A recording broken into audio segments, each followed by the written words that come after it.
And I believe I'm recording. I'm getting a signal. Good stuff. I am also recording. Excellent. So this leaves me with only two questions. One, what is a podcast? And two, how do we make one? I have a third. Who are you? We're off to a flying start. Thank you for joining us. If you have joined us, which obviously you have, otherwise you would not be hearing this. My name is Craig Woods. This is a podcast called fSobriety, and this is my co-host, and you are... Oh, you're talking to me? I thought you were talking to the audience there, giving them a moment to introduce themselves. But no, I'm James Hamilton. I'm the co-host of this podcast. And now the question to the audience, who are you? What are you doing in my house?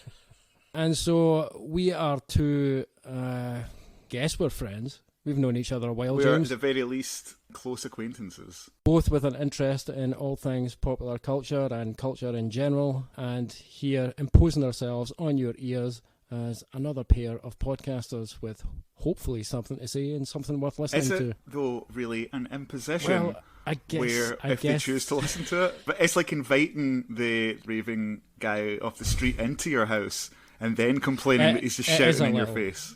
This is true, but given the current state of the world, with things being so grim out there, how much choice do people really have? I mean, it's almost like Stockholm Syndrome by now, with people just inviting podcasters into their ears, but I'm happy to jump into that traffic if you are. Yep, I mean, hey, the more people's houses I'm in, the better, as far as I'm concerned. So, a wee bit about ourselves. I am a writer of fiction, an occasional, these days, freelance writer of music and culture journalism, and just a general media lout. And yourself, James? I'm a musician, to use the term in its loosest possible sense. I have played on the drum kit in several Glasgow-based bands, including Errors and sometimes Mogwai. You are underselling yourself. You're underselling yourself a little, because if I remember correctly, you are, in fact, indeed Scotland's second best ever drummer, are you not? And I believe that's official. I was voted officially in a poll in the website Dear Scotland as Scotland's second greatest ever drummer. Who is it you have to have killed in order to become first Paul best? Thompson of Franz Ferdinand. Oh, in that case, maybe let it go. I'll let it go because I like Paul. Well, with the current state of the world, I don't want to tempt fate by suggesting we assassinate any Franz Ferdinands. That has never turned out well for the world. But yeah, so there you go, second greatest drummer. I have also in the past written some articles badly for publications, usually about music. Good stuff. And we have been talking about doing a podcast for quite some time. Never quite got around to it. And sometimes it just takes a particular gentle push in the right direction from the outside world.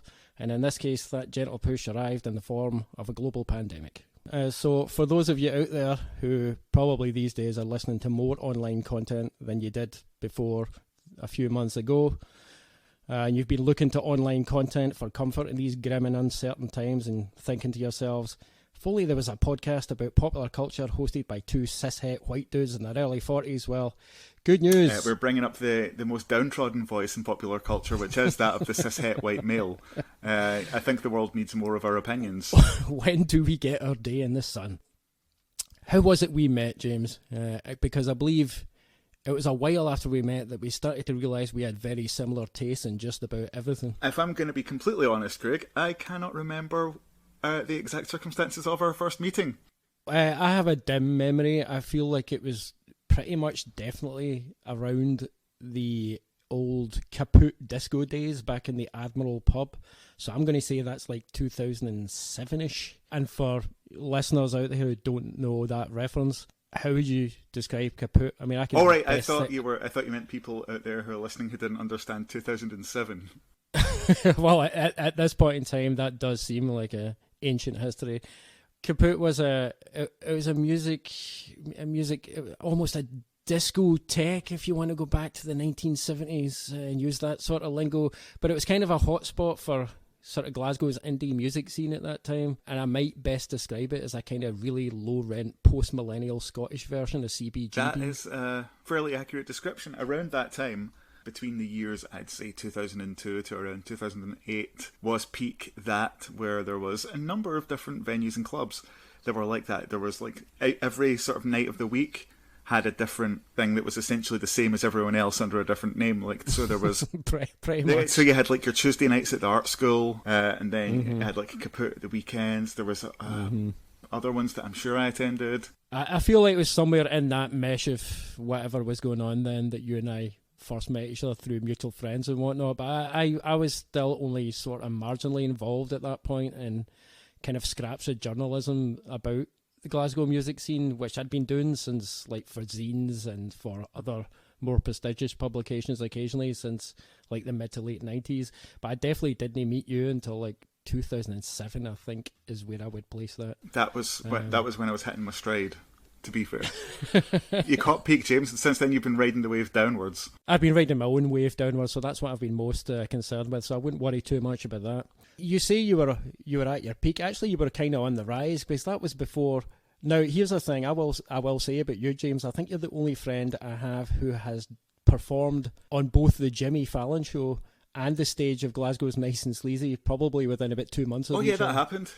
I believe the Nice and Sleazy's gig in question was Error's, a secret Error's gig, I'm using that in inverted commas, Error's gig for us to try out new material or something, and then we supported Mogwai. But during that particular 5-week, so I'm using up all my good stories now. I'll need to keep like one potentially apocryphal story about my music days for each episode, but there was about, I think, 5 to 5.5 week US tour that we supported them on. And during that time, for very happy reasons, Martin couldn't play drums for Mogwai on that leg of the tour because his wife was expecting the birth of their first child.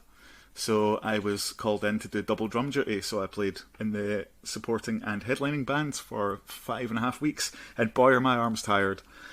The culmination of that was playing on Late Night with Jimmy Fallon, which was great. I met him for about 1 second. The highlight of that... But it was a great second. Yeah. It was great. And I didn't know who he was. I was like, I don't know what Jimmy Fallon is. But the highlight of that was being in the dressing room and opening the door to go outside for a cigarette, because I smoked back then. Not the vapes that I do now, but IRL cigarettes. And you had to go down a big corridor, get in a lift and go down to like the ground floor of 30 Rock, as I believe the cool kids call it, and then walk about half a mile before you could go somewhere you could actually smoke. So I came out of our dressing room and I couldn't walk across the corridor to get into the lift because Queen Latifah was driving a go-kart past. I forgot about this. There was some sort of segment where they used to have go-kart races around the building with their guests. So I was like, it's not something you really see every day, is Queen Latifah in a go-kart driving past. Maybe this could be a recurring segment. But like bullshit celebrity stories. Well, unfortunately, I have very few. I've got about 7, and I think if we release these podcasts sparsely enough, then by the time I get back around to repeating them, people will have forgotten the first one. So anyway, we have taken sort of similar trajectories since then, because you, I know we said it semi-jokingly, but you were at your peak in the same way that I'm not full-time writing as I was back then.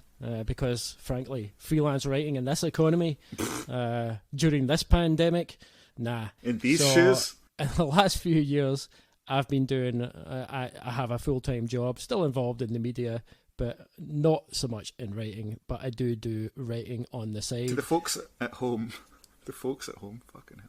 To the folks at home who might not know, Craig also downplaying some of his writing as he wrote a 3-part novel, a trilogy, if you will, but that was one book called Redshift Over Badtown, which is quite exceptional. Hashtag plug. And it is hashtag plug in it. And this is, and it's definitely worth checking out. If you like what you're listening to. Please, even if you don't, please do better. Yeah, if you don't like listening to us speaking, you might still like his books, because it's very different from two guys talking over Skype to each other. Sorry, that was a product endorsement there for Microsoft. I thank you for that sponsorship.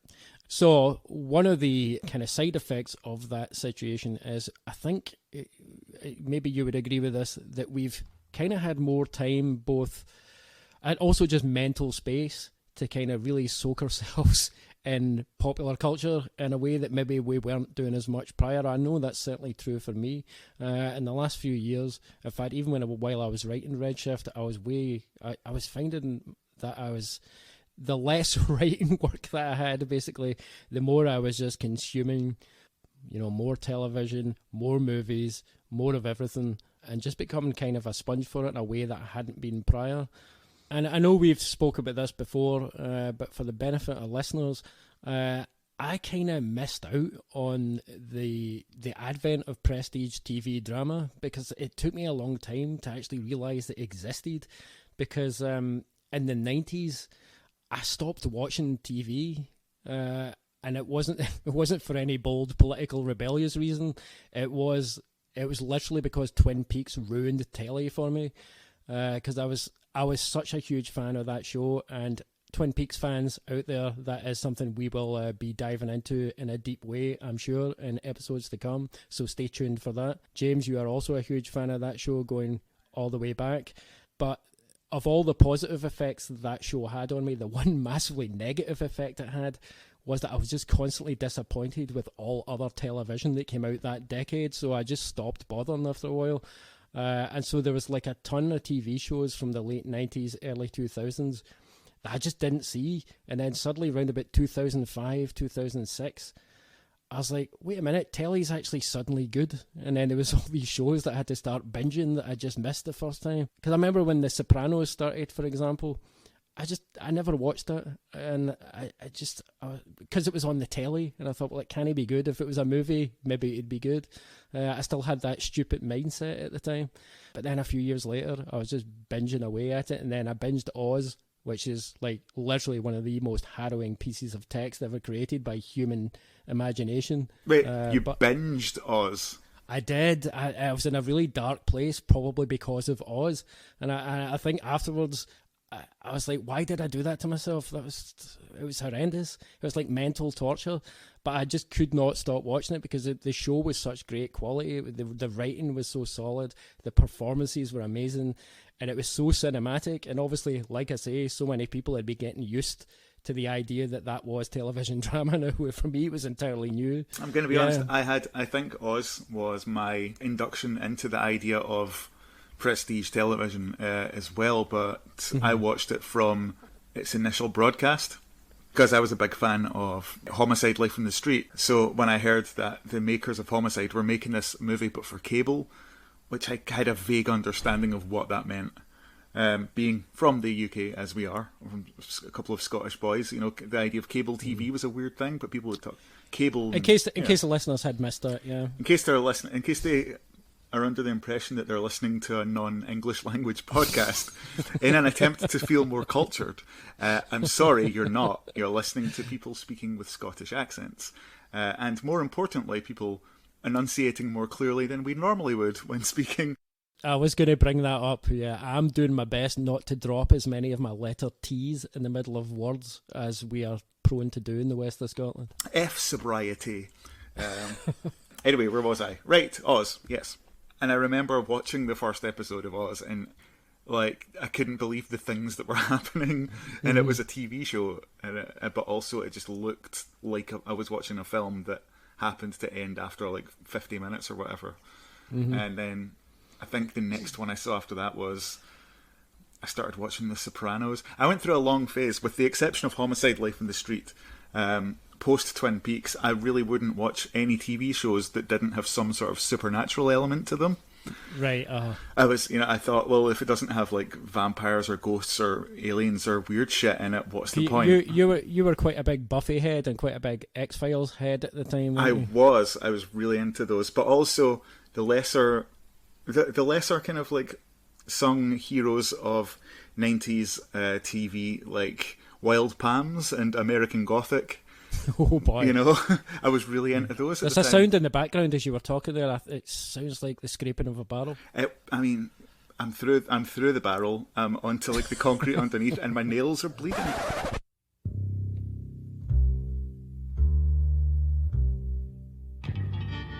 So now that we have edited out my potentially libelous chat, where were we? Yeah, if any Hollywood lawyers are listening out there, I will send you the unedited version for a high price. Just message me later. Or if there are any Hollywood lawyer podcasts out there that would like access to the unedited version of this for a small fee, we'd be happy to. I believe you were talking about TV shows which were not finished. I said I was going to come back to it later.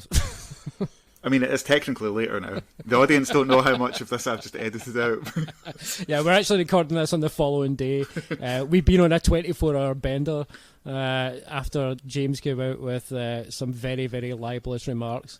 We started recording this podcast just after lockdown, and yeah, and we're now in the second year of quarantine. No, but seriously, so all this is a long-winded way to say that popular culture was becoming a thing that I was just much more engaged with, which is not to say that I wasn't engaged with it, because obviously, there's been plenty of popular culture that I've always been a bit immersed in, but I just hadn't realised how good things were in terms of TV, probably primarily, because my avenue outside the TV, the things I was always excited about were music and books. And that's really where my passions were. So it took me a long time to reconcile this idea with myself that, here, by the way, telly's actually pretty good. Yeah, the idea of television being art was weird. It was weird, and it was a shock for me to, after dipping my toe in it a wee bit, think, no, this is actually where the art is. This is actually pretty amazing. And I know it's been talked about to death on other podcasts and by every TV critic in the last 15 years, but it's absolutely true. We are living in a totally different world from the 90s, when all the things we thought were quite progressive and subversive in the 90s, most of them seem pretty tame now. This is absolutely true, and sometimes kind of offensive. Like, I don't know. I know we're talking about prestige TV, and I'm about to throw in a Friends reference, but I'm bracing myself for it. Go for it. But yeah, even something as recent as Friends to rewatch is like hideous in terms of its overt. Mostly it's homophobia and also insane volumes of sexism. Yeah, that I'd are actually presented for laughs. I'd forgotten just how common that was, and the reason it was brought home to me that kind of thing was still going on at a high volume in the 90s was my full-time job is I do subtitles for various different TV channels in the UK, and quite often, particularly at the moment, because there's so little new content being produced, a lot of the channels will just put together box sets of old TV shows. And because the original subtitles back in the 90s were done in a different format, and they were kind of, they took a bit more of a lackadaisical approach to subtitles back then. So these days they want them done so that they get the full, absolutely verbatim subtitles, basically. So quite often we have to do fresh subtitles of old TV shows from the 90s. And in the past few months alone, I've been working on US sitcoms from as late as the late 90s, early 2000s even, and the amount of that kind of thing, the amount of misogyny and casual homophobia and even casual racism that still comes up, it's just mind-blowing, man. I forget sometimes that we've almost lived a lifetime in the past decade in terms of culture, and I think a lot of it probably has to do with the fact that the internet has done a lot of it's sort of been instrumental in a greater sort of decromatization of culture. And so people get to clap back at the culture that's produced in a way that they didn't prior. Like, people couldn't do that in the 90s in quite the same way, like unless you wrote a letter, to Channel 5 or Points of View on BBC. It was the only way you could do that. You get 6 people a week had the chance to have their say. Right, exactly. I mean, if you think on it though, in 1995, when we were mid-teens, we could watch something like some desperately homophobic, super racist British television sitcom from the 70s and acknowledge that's bullshit. And then at the same time watch something like Friends and be like, ho, ho, ho, ho, ho, ho. And now we look back at Friends and it's further away in time than what we were watching relatively then to look back at it, and it's still like, oh wait, that's fucked up. So I wonder if like the people who watched those TV shows in the 70s, if in the 90s they were looking back at it going, oh, Wait, that was funny? No, they were. I remember people saying that, and I remember even myself. I remember saying that in the 90s about stuff that I watched that was repeats from the 60s and 70s that I watched as a kid in the 80s, and then like a decade and a half later, looking at it again, going, holy shit, man, that was stuff I was allowed to watch as a kid, and it's all these really toxic values that you just internalize. And I think a lot of the time, not to get too heavy about this, because we can certainly return to this, and I'm sure we will return to these subjects in later episodes, but I will just say it's interesting the way that you internalize a lot of those values even if you don't want to, and that's why a progressive push towards anti-racism in culture, anti-misogyny in culture, and all the other, fight backs against all kinds of bigotry in culture is so difficult, because the biggest part of it for people like you and myself is we have to try and deprogram ourselves from the values that we've internalized from a really young age, and that's actually the toughest bit of it. But anyway, we've segued off slightly off our main point. So anyway, to sum up, we've focused mainly on television, but it's happened across culture, and it's happened hand in hand with that democratization of culture. Has also the other side of it is that people are able to produce their own culture in a way that they weren't that wasn't so easy in the decades prior. The only way you could do it in decades prior was in the kind of thing I was involved in the 90s, which was through zines and DIY. Were you ever involved in a pirate radio station? No, but you know what? I always wanted to be, and I think it was because of that Christian Slater movie. Heathers? Not that Christian Slater movie. Young Guns? Pump Up the Volume. Yeah, I was being I missed facetious. a joke there. See, this is we're going to this is why we're going to have to script these, I think. I'm not going to edit that part out. I think it's just me trying for a laugh and failing is important. Listening. Yeah, my cousin, who shall remain unnamed. Let's call him Vinny. Let's call him Vinny. My cousin Vinny had a pirate radio set up. I've got no idea how he got it together, but he did like a pirate station playing his basically his collection of 90s dance music 12 inches, which I think totaled about 7 or 8 records, and he would just play them on a loop and shout out to his friends. Now that is DIY. He did a giveaway, this is proof of how he assumed that the only people listening were people he knew.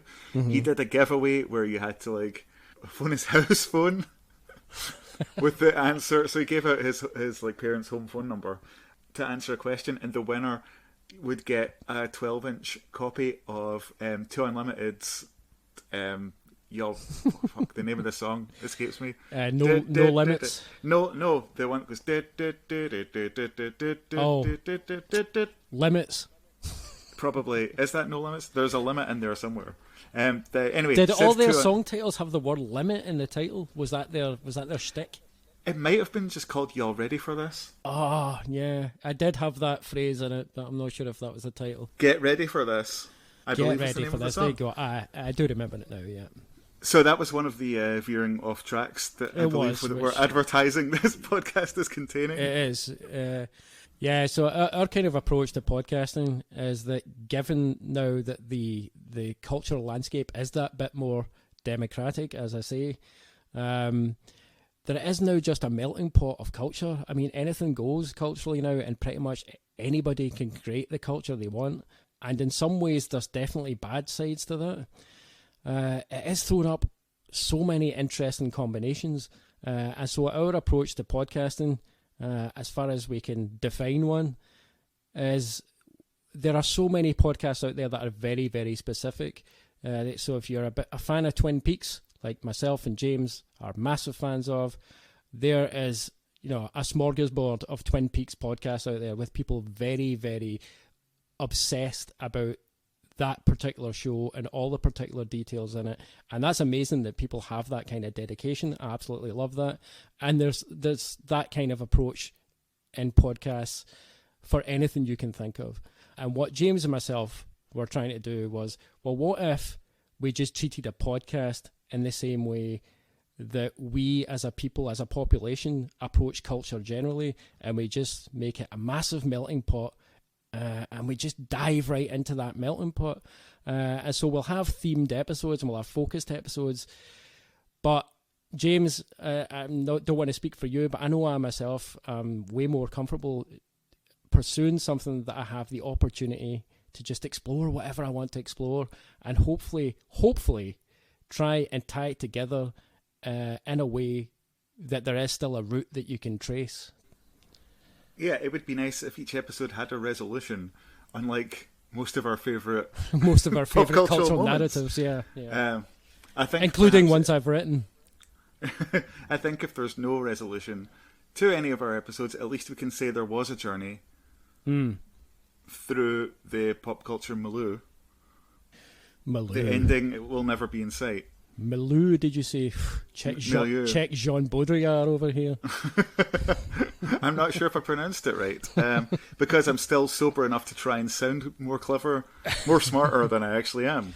So as a segue into our next section, where we're just going to quickly discuss what for us are the major TV touchstones of the last few years and the stuff that has really got us excited and got us really engaged.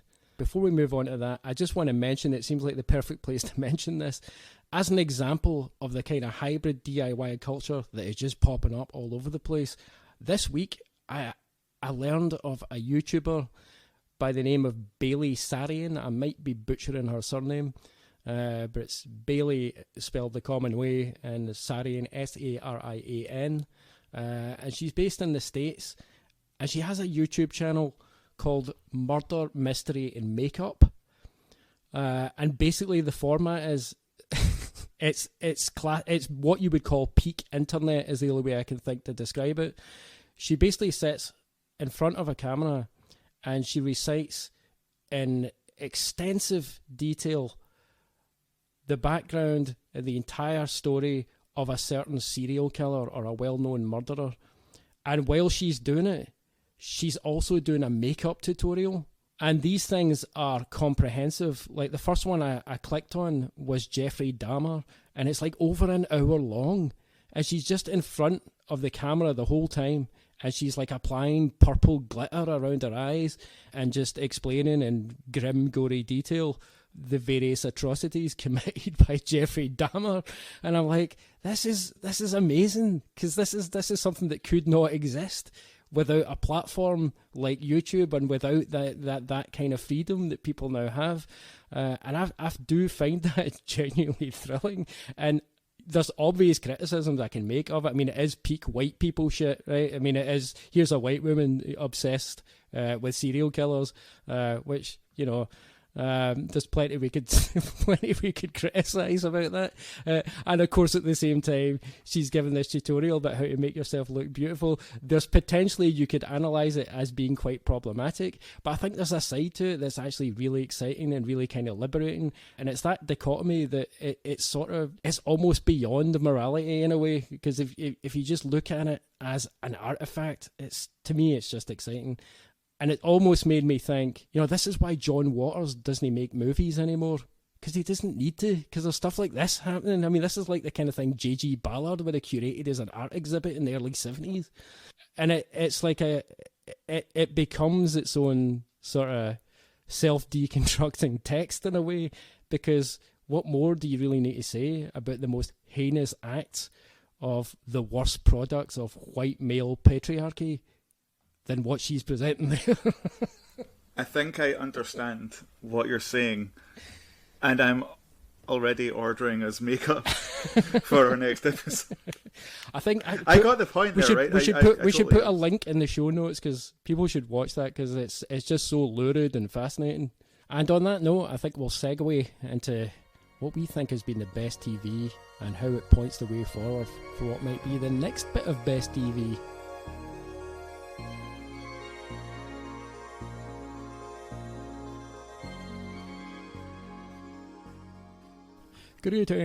Greetings. Yes, show television. I hear it's quite snazzy these days. Excellent. That's the podcast right there. That's it. People outside of Scotland all love Sean Connery, and they all think everybody speaks like Sean Connery. That's a fact I just made up. So, James, I believe you and I are both agreed that probably the best the most vital and culturally relevant TV show of the 2010s is Mr. Robot. Absolutely. And here's the thing. If you're listening to this and you have not watched Mr. Robot, it is freely available. Well, not freely available, you have to pay. If your definition of free is you have to hand over money, then it's absolutely free. Like, Jeff needs the money, that's all I'm saying. He's down to his last yacht. Yeah. It is available, shall we say, in many different capacities. And it is only 4 seasons. Each season is relatively short, and it tells a fully contained story, which is a rare and beautiful thing in today's television. Secondly, it is quite simply one of the most beautifully shot, most beautifully written, and most perfectly acted television programs that's ever been my privilege to watch.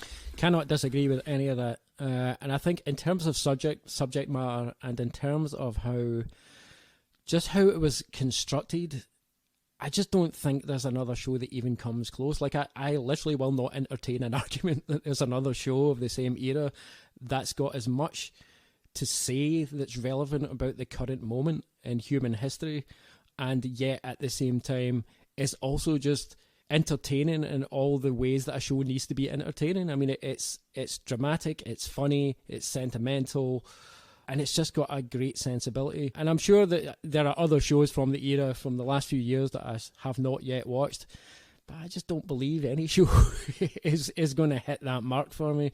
And I speak as someone, and you know this, James, Twin Peaks, as I mentioned earlier, was always my favourite TV show from 1990 onwards. And I was very resistant for decades that anything would ever shift that from the top position. But Mr. Robot just won me over completely, and I thought, no, this is a show that's 100% speaking to not only things that are going on in the world, but speaking about things like mental illness, like social dissolution in many different forms and different fronts. It's speaking about disaster capitalism and the forms of resistance that are arising or may arise to combat that, and the ethics of how those might work, and all these complicated conversations in a way that should be impossible to balance, and yet it did so while telling the most compelling story about a very, very particular and unique protagonist in the process. Yeah, there's not a second wasted of that show. You know, there was no slumps, nothing. And you mentioned earlier that the filmmaking on that show is incredible. Like, every episode is like a movie. I mean, every episode, you want to watch it on a cinema screen. I know I do. Every time I rewatch that show, I'm like, I wish. You've seen, I've got one of those. I've got not to blow my own trumpet. I've got one of those big TVs. But every time I'm like, I wish this screen was bigger. I really want to see this on as big a screen as possible, and with the big surround speakers. I don't think I'll ever be satisfied until I have that experience, which I may never have. But there we are. And the look of it, like, you can watch 3 seconds of any episode of Mr. Robot and you know that's Mr. Robot. Yeah, absolutely. Regardless of who's on screen or what's happening. Yeah, and we will be talking about this in greater detail in episodes to come. And in fact, our very next episode is going to be Mr. Robot focused. So we will go into more detail about this, but I will say one of the things about that show that makes it so distinctive is that it is shot in a way that I've never seen any other TV show shot. And there are so many interesting choices in terms of how the camera is placed, where the actors are placed within the frame. Every single shot is so meticulous. And while it's not always clear what Sam Esmail's, the showrunner and creator's intention was, the fact that it is so odd to look at in some places, it gets your mind whirring away thinking, what is the purpose of this shot? But it's quickly pushed to the back of your mind because you're always immersed in the story. The story is just so compelling and the characters are so compelling. And what a unique bunch of characters as well. I'm so jealous as a writer and a storyteller of the characterization in that show, because it is so solid, and every single one of those characters, even the most outlandish ones, seem 100% real. True. And also, do you realise that given that there's going to be a fair chunk of our podcast is going to be taken up with analysing and talking about Mr. Robot, that the first Christian Slater vehicle that we talked about was Pump Up the Volume before we even referenced Mr. Robot. So I think that's setting a good precedent for us. Well, it's what Mr. Robot, the character, would want. He'd appreciate the irony, kiddo. Yeah. It's an exciting time on the internet. Exciting time in the world, kiddo. And I will say, and I'm only mentioning this because we've just come out of the Emmy announcements, and ordinarily I couldn't give a shit about the Emmys. I mean, it's pointless. All of these things are just, it's back patting for a bunch of rich celebrities, basically, is how Elliot Alderson would see it, and I kind of agree with him, and I just don't think it's really worth anybody's attention. But that said, it still annoys me that Mr. Robot was entirely snubbed, because that final season it just is, and I'm not entertaining any arguments, it is the greatest piece of filmmaking that was shown on television last year by a city mile and a country mile combined. I don't know what either of those mean in real terms. Yeah, and the fucking Mandalorian got multiple, fuck the Mandalorian. I've admittedly not watched The Mandalorian, but you know my aversion to Star Wars, so... Honestly, I quite enjoyed The Mandalorian. It's got Werner Herzog in it as a bad guy. I heard this. And that, ordinarily that should tempt me, but I'm just not interested. But, other than that, it was not in the same league. It wasn't even the same fucking sport as Mr. Robot. No. And it knocked off from the top spot in both our affections, I believe. The next show we're going to talk about. The gigantic titan that is Twin Peaks, and a titan in both our affections for a long, long time. And we could talk forever, and I'm sure we will do in episodes to come, about just the sheer magic and frustration and confusion, all of which was weirdly wonderful, that was the experience of watching our way through Twin Peaks: The Return in 2017. It was a TV experience, both wonderful and strange. TM. What I really appreciated about Twin Peaks: The Return is that it did for prestige television in 2017 what Twin Peaks did to network television in 1990, which is take something that you thought you understood and just fucked it. Yeah, I mean, the effect of it I don't think is the same as the original show, because the original show really did affect the way, I think, in which TV showrunners did start to approach narrative in TV drama. I don't think Twin Peaks: The Return has had or will have that same level of impact, and I think it's largely to do with the fact that there is so much content out there now that it's not this. Television was way more monolithic back in 1990, and so when anything important that seemed like a watermark came along, it was just taken as read that you had to take something from it and move on. But going back to what I said earlier about how I bowed out at television in the 90s, part of the reason was because it just seemed to take television so long to digest what Twin Peaks had actually done before they could start to apply it in ways that worked in terms of narrative television. Because David Lynch and Mark Frost they were singing from an entirely different hymn sheet, and I think David Lynch particularly, he just had zero regard whatsoever for the conventions, and it's not because he was arrogant about TV conventions, he just literally did not know they existed, and that's pretty much the way he approached it. I think Twin Peaks: The Return, I appreciate what you're saying though, I think Twin Peaks: The Return achieved a similar thing, because I would say what I thought was impressive about Twin Peaks: The Return in that respect was just when I thought I could not be surprised by television anymore. David Lynch did something that was so out there and so out with the rules that I guess I almost didn't realise there were so many rules we were still playing with at that point. He just created something that just is impossible to define, and it's almost impossible to criticise, because in order to criticise something you need to be thinking in terms of, there needs to be some kind of structure you can work with, and that's just not what Twin Peaks is not playing that game.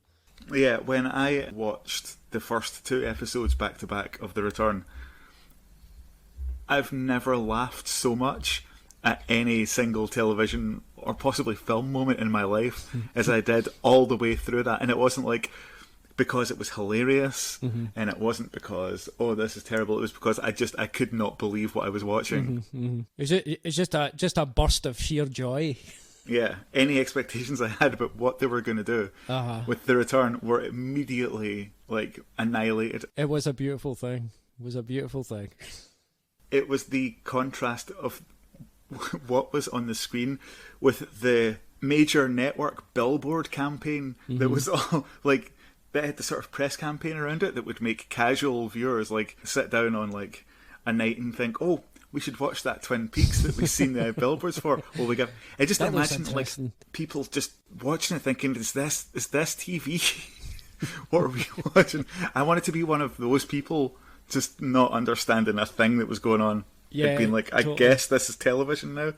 Like the thing is though, even as a huge Twin Peaks head and a huge David Lynch head, there was a big part of my own brain that was reacting that same way. There was just moments in the return where I was like, I just don't know what David Lynch is actually doing here, and I love it. It's just amazing.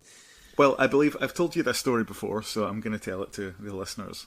When Twin Peaks was first shown in the UK in the early 90s, me and a couple of other my friends in school watched it, and we were in primary 7 when it was on, so we were all like 10 or 11 years old.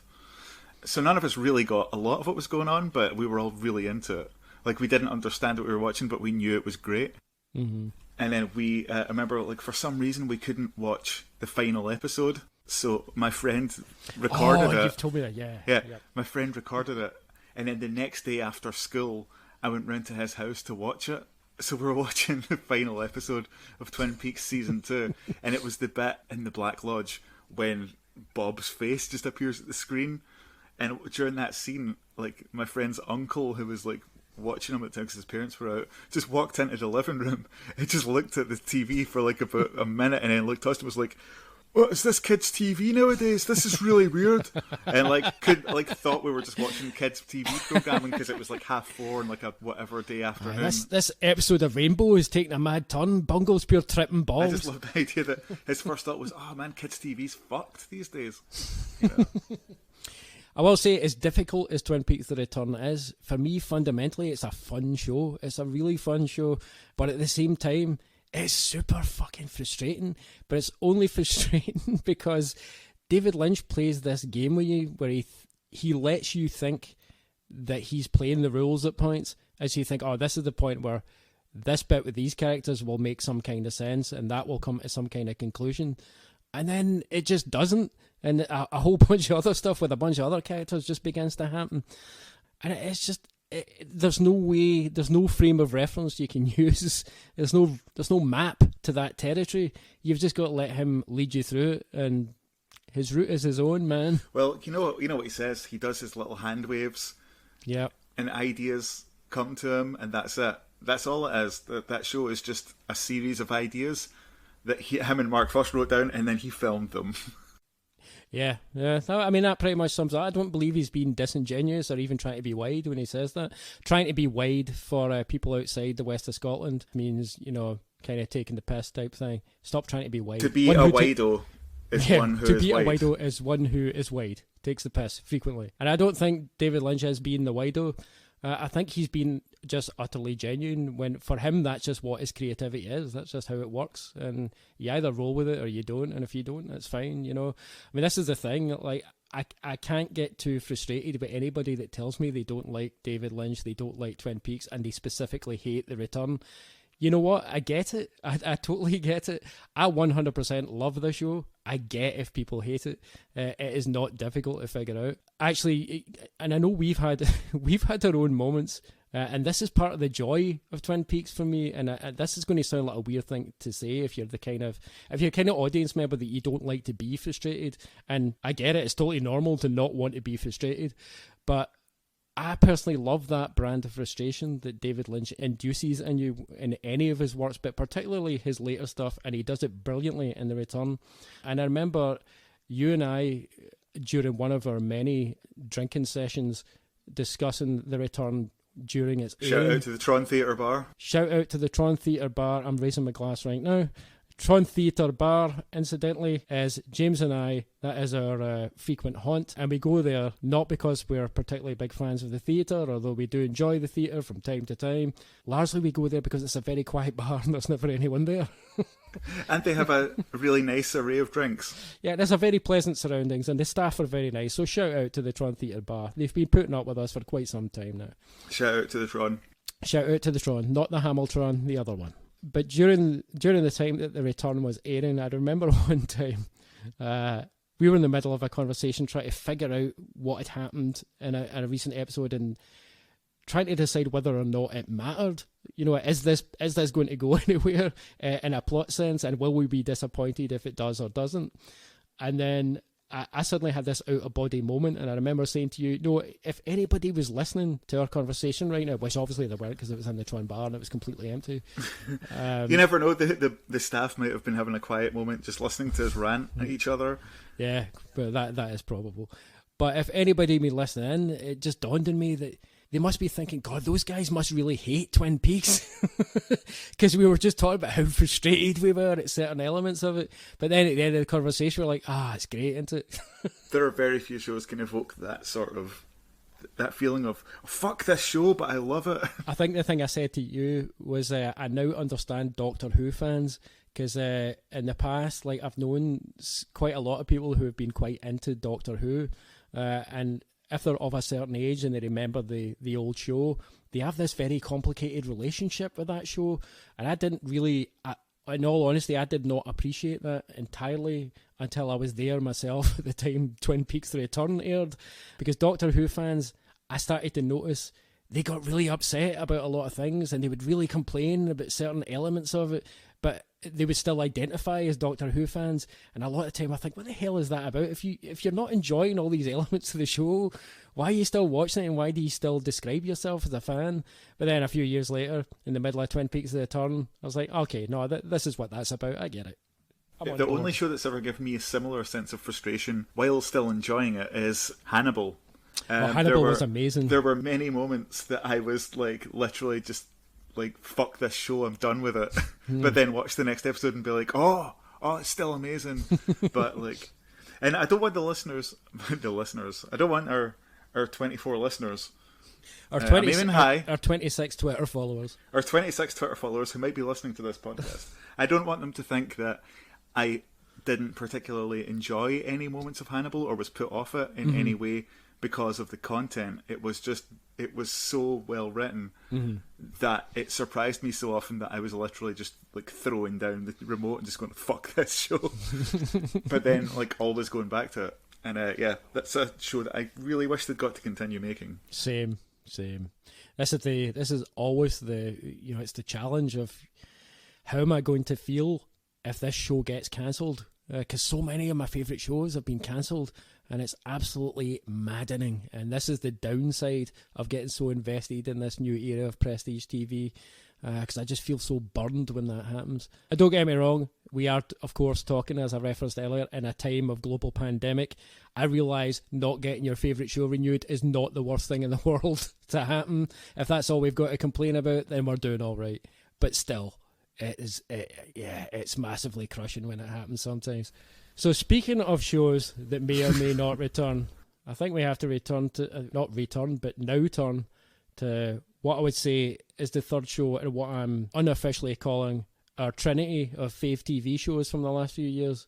Well, let's talk for a moment about the recent, last 10 years, shall we say, massive volumes of superhero content.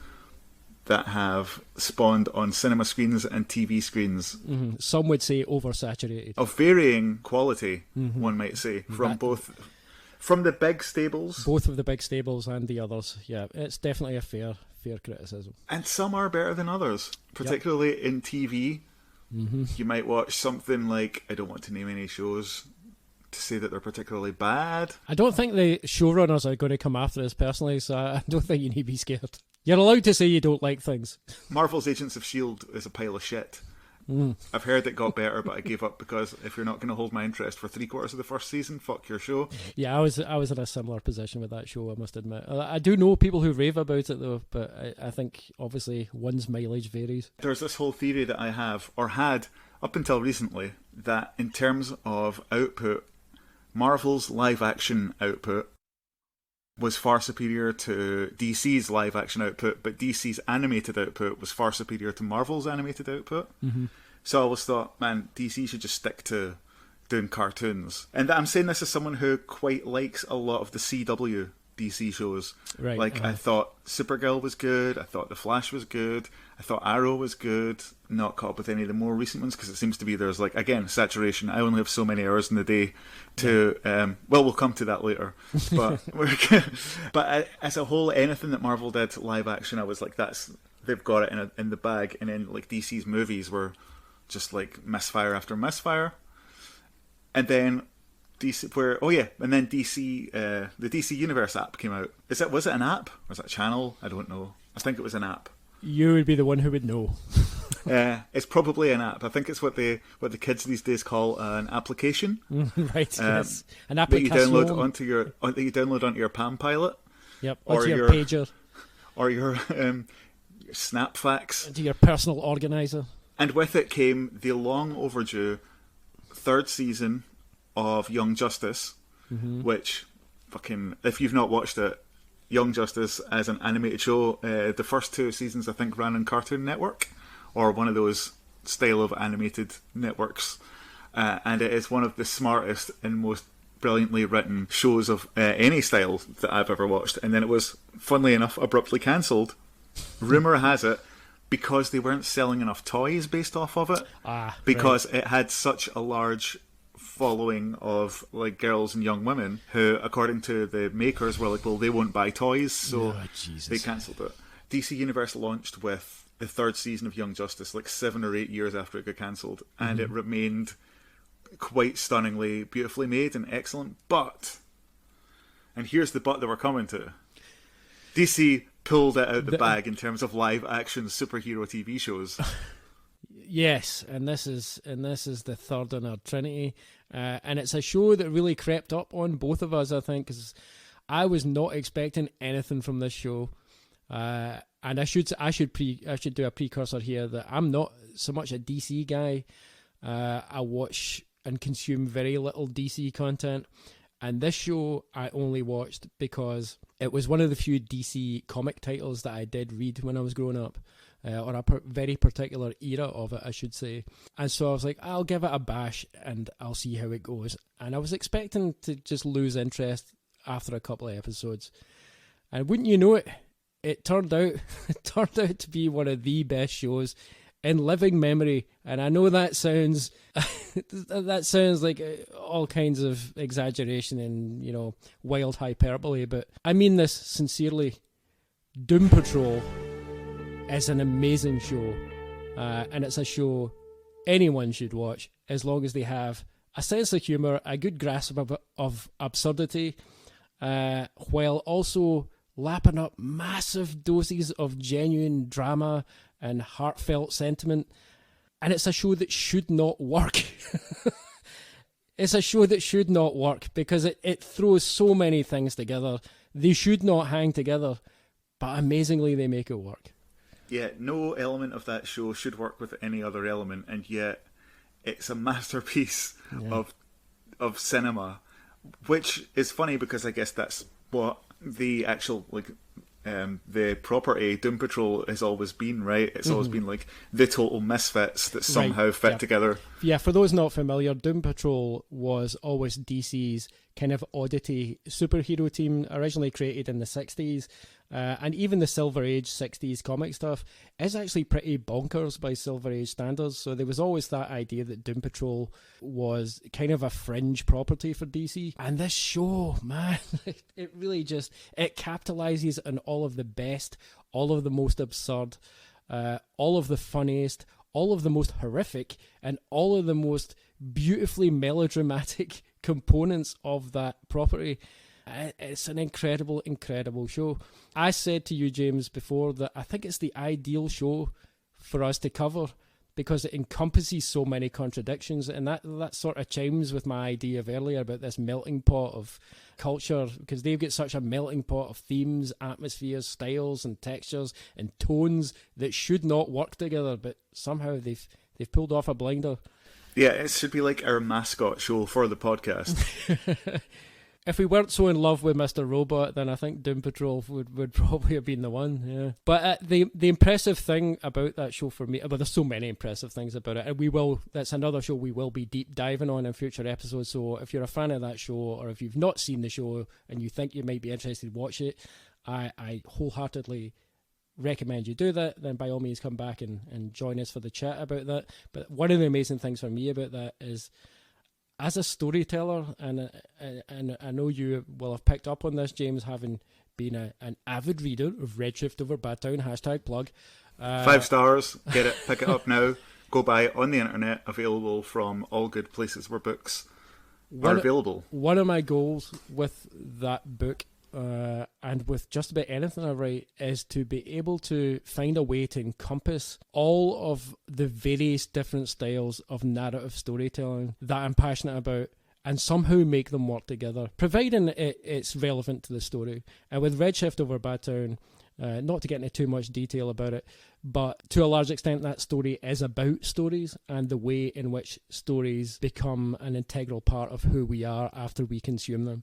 And so I was trying as much as possible to combine so many different narrative styles, so many different textures. And I was doing it in a way that I did not think I had seen done anywhere else to the same extent. And as to how successful I was at it is for somebody else to decide. But, oh my God, Doom Patrol does it in spades. And every single episode of that show, I'm just like, yeah, this is what it's about. This is what it's about. Because all of the comedy stuff you could remove from the show and put it in a show that is just a comedy, and it would be the best comedy. You could remove all of the melodrama and put it in a drama serial, and it would be the best drama on television. And you could do the same with the horror aspects. You know, you take any element of that show, you can make an entire show with just the quality that they put into each of those facets of it. It's an incredible feat they've pulled off, and I don't know how they've done it. And I've watched each episode of that show several times now and gone, how did they do this? And I've tried to analyse it bit by bit, but you end up just getting wrapped up in the joy of watching that show, and it's such a joy to watch. It's a show that, at the very least, the first time watching every episode, I've never been able to watch all the way through without pausing at some point to just laugh. Yeah. Or because I can't concentrate on what's happening. The levels of absurdity in that show are hysterical, but the way it's immediately balanced out so well with the kind of melodrama, like you said, but never to a point where it seems like it's sort of fractured or going in too many directions at once. It just melds so well that 1 minute you can have a really, spoiler alert, just heart-wrenching study of mental illness and childhood abuse. Yeah. And then, seconds later, you've got a donkey farting messages into the sky. Yep. And at no point does any of that seem jarring. It all seems naturally part of the same fabric of the show. It's the most successful, for me, creatively speaking, the most successful example I can think of that kind of melange style of storytelling, things that you put together that should not work together. Because there is this common received wisdom, and I'm sure even to this day, a lot of television writers' rooms are full of this. You can't put this tone with this tone, or too much of that tone with that tone. Doom Patrol is clearly, it's the example that's disproven all of those rules, and it's just such an exciting show to watch. There is some truly heartbreaking stuff in that show, as you said, but they don't take a full episode to break your heart. They will have episodes where there's a bit more of that, and in other episodes, and even in those heavier episodes, it's still full of madcap humour, and it's still full of just, insane absurdity, and none of it robs the integrity from any of the other components, and to me that's just astonishing. I think that it's the sort of show that, as much as it may be a negative thing that there has been such a saturation more of a negative superhero content. Pun alert. For anyone that doesn't understand, that's a Doom Patrol pun. Just give them a minute to let it sink in. And we're back. Without that, I don't think you could have got to Doom Patrol because there's been so much, like, it's like audience training. You're like, well, here's a guy who's, like, bit by a spider, and here's a guy with an iron suit, and here's Superman, here's you already know Batman, but here he is with guns, I guess. Here's... And then, like, more and more sort of stuff like Guardians of the Galaxy, Thor Ragnarok. Just, like, leeching these little weird moments and then going, okay, now you're ready for Doom Patrol, because if we showed you this 10 years ago, it would have got cancelled after 2 episodes. Yeah, absolutely. And you and I would have been, like, not knowing what a podcast was, just talking about how pissy it was that Doom Patrol got cancelled after 2 episodes. Whereas at the moment, it appears to have lasted at least 2 seasons. It's bold of you to assume that we know what a podcast is now. I mean, it's not what we're doing right now, but I assume that during talking, at some point, one of us will have like a moment of realization that this isn't a podcast, and we're just going to need to wipe it and start again. Well, while I'm trying to figure that out, I will say, without any trace of irony, Doom Patrol for me, it actually presents a more accurate representation of everything it means to be human than just about almost any realist drama I can think of, with perhaps the exception of Mr. Robot. And that sounds like a heavy thing to say, but it's a heavy thing to say about a show that is literally the funniest, most joyous hour of television you're going to spend a week. On top of that, more importantly for us, and especially for you, James, it also featured the theme of dissociative identity disorder and Carly Rae Jepsen on the soundtrack, and I know that's a combination that you find irresistible. Well, as I discovered recently, that appears to be the ingredients that I want in a TV show, sharing it with Mr. Robot. And if anyone else, if there are any potential filmmakers listening out there who are struggling for ideas, especially in this time when, you know, it's difficult to get anything done, all you need is dissociative identity disorder problems and a Carly Rae Jepsen soundtrack, and I will watch the shit out of your produce. Your produce? That's not the word. Out of your project. I will listen to the shit out of your apples, potatoes, tomatoes, peppers, and various other veg and fruits. I will drink down your produce with my eyes and ears. Speaking of drinking down, I think it's time to hit the bar. So let's reconvene here after this short message.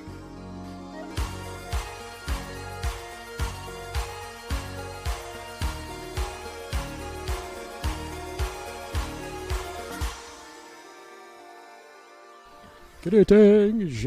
Greetings. I can see about maybe 4 to 5 episodes into this podcast, if it lasts that long, it's just going to like devolve into the Trip style series of impressions where we both just continually say the word greetings, greetings over and over. Greetings. It's like Sean Connery doing an impersonation of Joey from Bread. Greetings. Gotta get up, gotta get out. Oh, there's a reference that that's a reference everyone will understand. The Carla Lane comedy from the 1980s. We'll make it and we'll take it home. Bread. What are you drinking, Craig? I am drinking Wolf Blass Shiraz Red Label, and it is, in a word, sumptuous, my friend. Wolf Blass. Yeah. Now, is this Shiraz that's been blasted from a wolf? It's amazing how you knew that. Aye, so not being a bad time for telly. Before we move on, I want to just give some honourable mentions for some other stuff. Atlanta is one of the best shows of the last 10 years, easily. You've watched that, right? I have seen every episode of Atlanta. It is amazing. That's a show another show that really surpassed my expectations. I mean, I was into it when it was first announced. I thought that will definitely be worth watching. But yeah, no, it's a top tier show. The writing on that show is incredible. The filmmaking on it is so innovative, and the approach to characterization is just so kind of weird and interesting. I also really like the fact that because Donald Glover kind of annoys me a wee bit, it's not an ego vehicle, you know, and he could easily have done that. But he focuses on all of the characters, and each character kind of gets their own episode a lot, and gets into really unusual situations. I think that's a show we definitely need to talk about a bit more at some point, because I'd love to do a rewatch of Atlanta at some point. It's a show that I think, like many of our favourites, has an aspect of like real sort of social commentary, mixed in with fantastical weirdness. Absolutely, and it does it in such a subtle way, which is one of the things that's really interesting about it.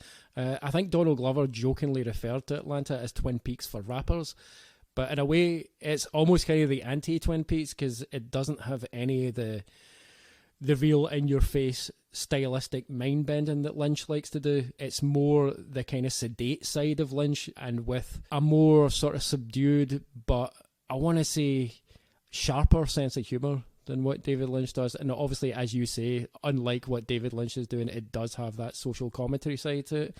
It also has a banging soundtrack. It really does. The Black Justin Bieber episode. Top quality. It's so good. Weirdly, though, I don't know if you were aware of this, but according to, I was going to say sources, the source in this case being Donald Glover, creator of the show, it's also quite heavily influenced by Fleabag. Really? I thought it predated Fleabag. Yeah, I think season 2 was post season 1 of Fleabag. Yeah, fair enough. And apparently Donald Glover met Phoebe Waller-Bridge at some backslapping awards ceremony. And they were just chatting, and she was like, "Oh, I do this show called Fleabag," and he was like, "Okay, I guess I'll watch it. Just let you know what I think."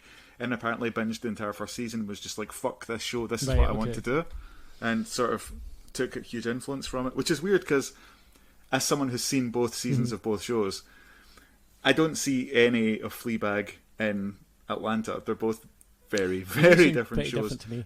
But I guess there's a slight, maybe in some, like the dryness of certain things in season 2 of Atlanta, maybe, but I don't know. But yeah, I guess, Glover's taking his influences where he finds them. Another show worth mentioning, which I know you're one season into right now, is Dark.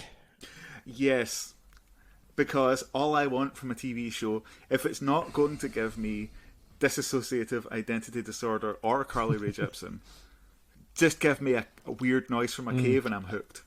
And Dark does that within 15 minutes of the Indeed first it does, episode. and then it also segues into the 1980s unexpectedly if you don't know anything about the show, which for my money is the best way to watch it. I've got so much I want to say about that show, but don't until I've watched seasons 2 and 3, because spoiler alert for the listener is one thing, but spoiler alert for your co-host is another. We also have to honourable mention of Orphan Black. We were both big fans of that show. There's another show that did a beautifully told story that wrapped up. It did. It had a very concise ending. Everything was all wrapped up. Yeah, and that's a show that's now I feel a bit overlooked. I don't think it gets. I think I told you I did a rewatch of the entire thing just before around Christmas, New Year, and it was the first time I'd watched it since the series ended. Whenever it was, 2017, I guess. Yeah, it was just before Twin Peaks: The Return, and that show really stands up. It's really solid writing, and obviously we all love Tatiana. I mean, someone who is essentially playing almost all of the starring roles in a show, although I was reminded watching the Orphan Black table read that they did fairly recently, there are so many good actors in that show that aren't Tatiana Maslany. Oh, for sure, yep. That every single one was a treasure, but she played so many roles on it. And was able to just effortlessly flip between them. It was like, she totally deserved all the Emmys. She won it once or twice. Was it just once? I can't remember, but I know she did eventually win. Consult the Hamilton. Tatiana Maslany won lead actress for a drama series in 2016, but was also nominated but did not win in 2015 and 2018. There we go. So she won the once. I'm going to sign off this TV chat with, I'm just going to mention... Whoa there, Sparky. I got one more I'd like to add. Oh, I'm going to sign off my TV chat. All right.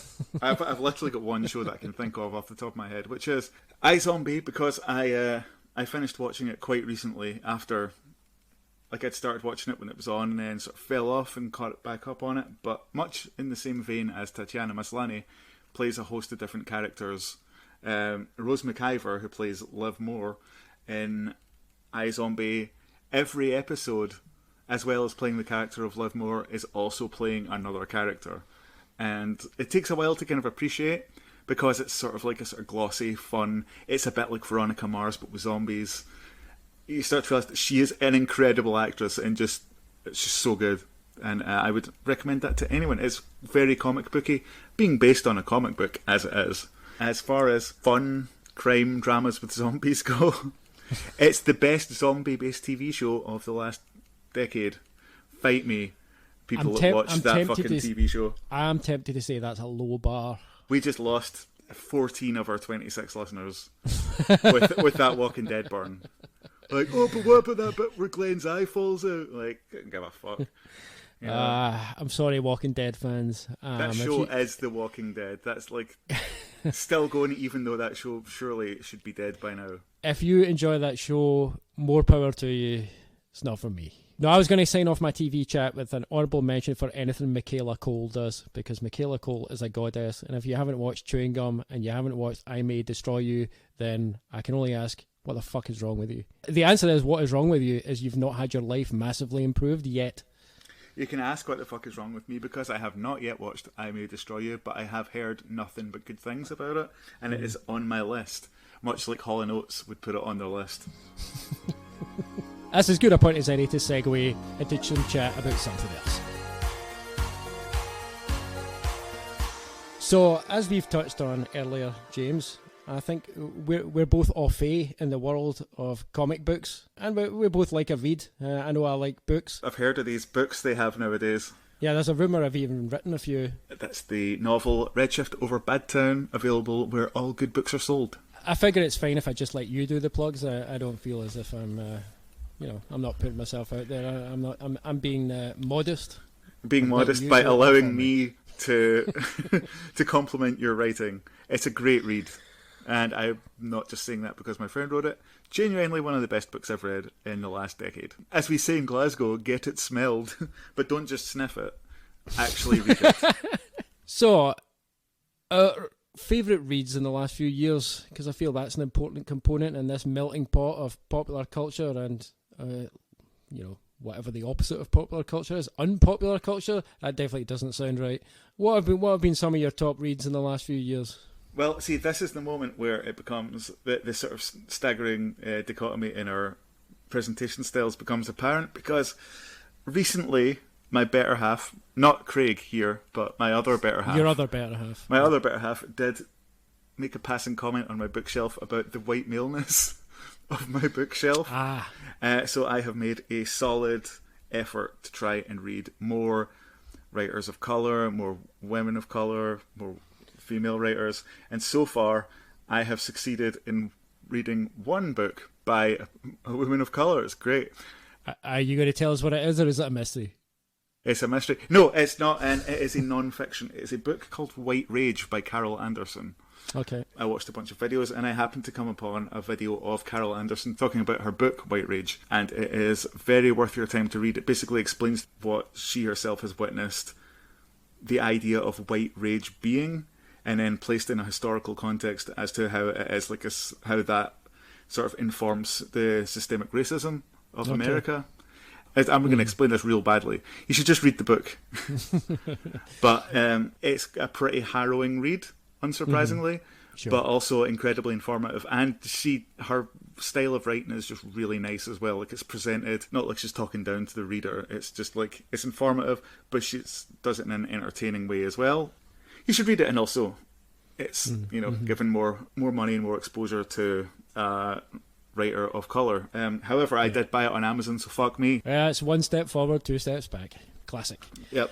Yeah, I mean, the dichotomy you referred to earlier, I think you were getting at the fact that I think, because I know I was speaking about this recently, because I read a lot of fiction anyway, it's just something I do habitually, but I decided that I was not going to read any works of fiction by white male authors for a while, and I hadn't decided how long that was going to be.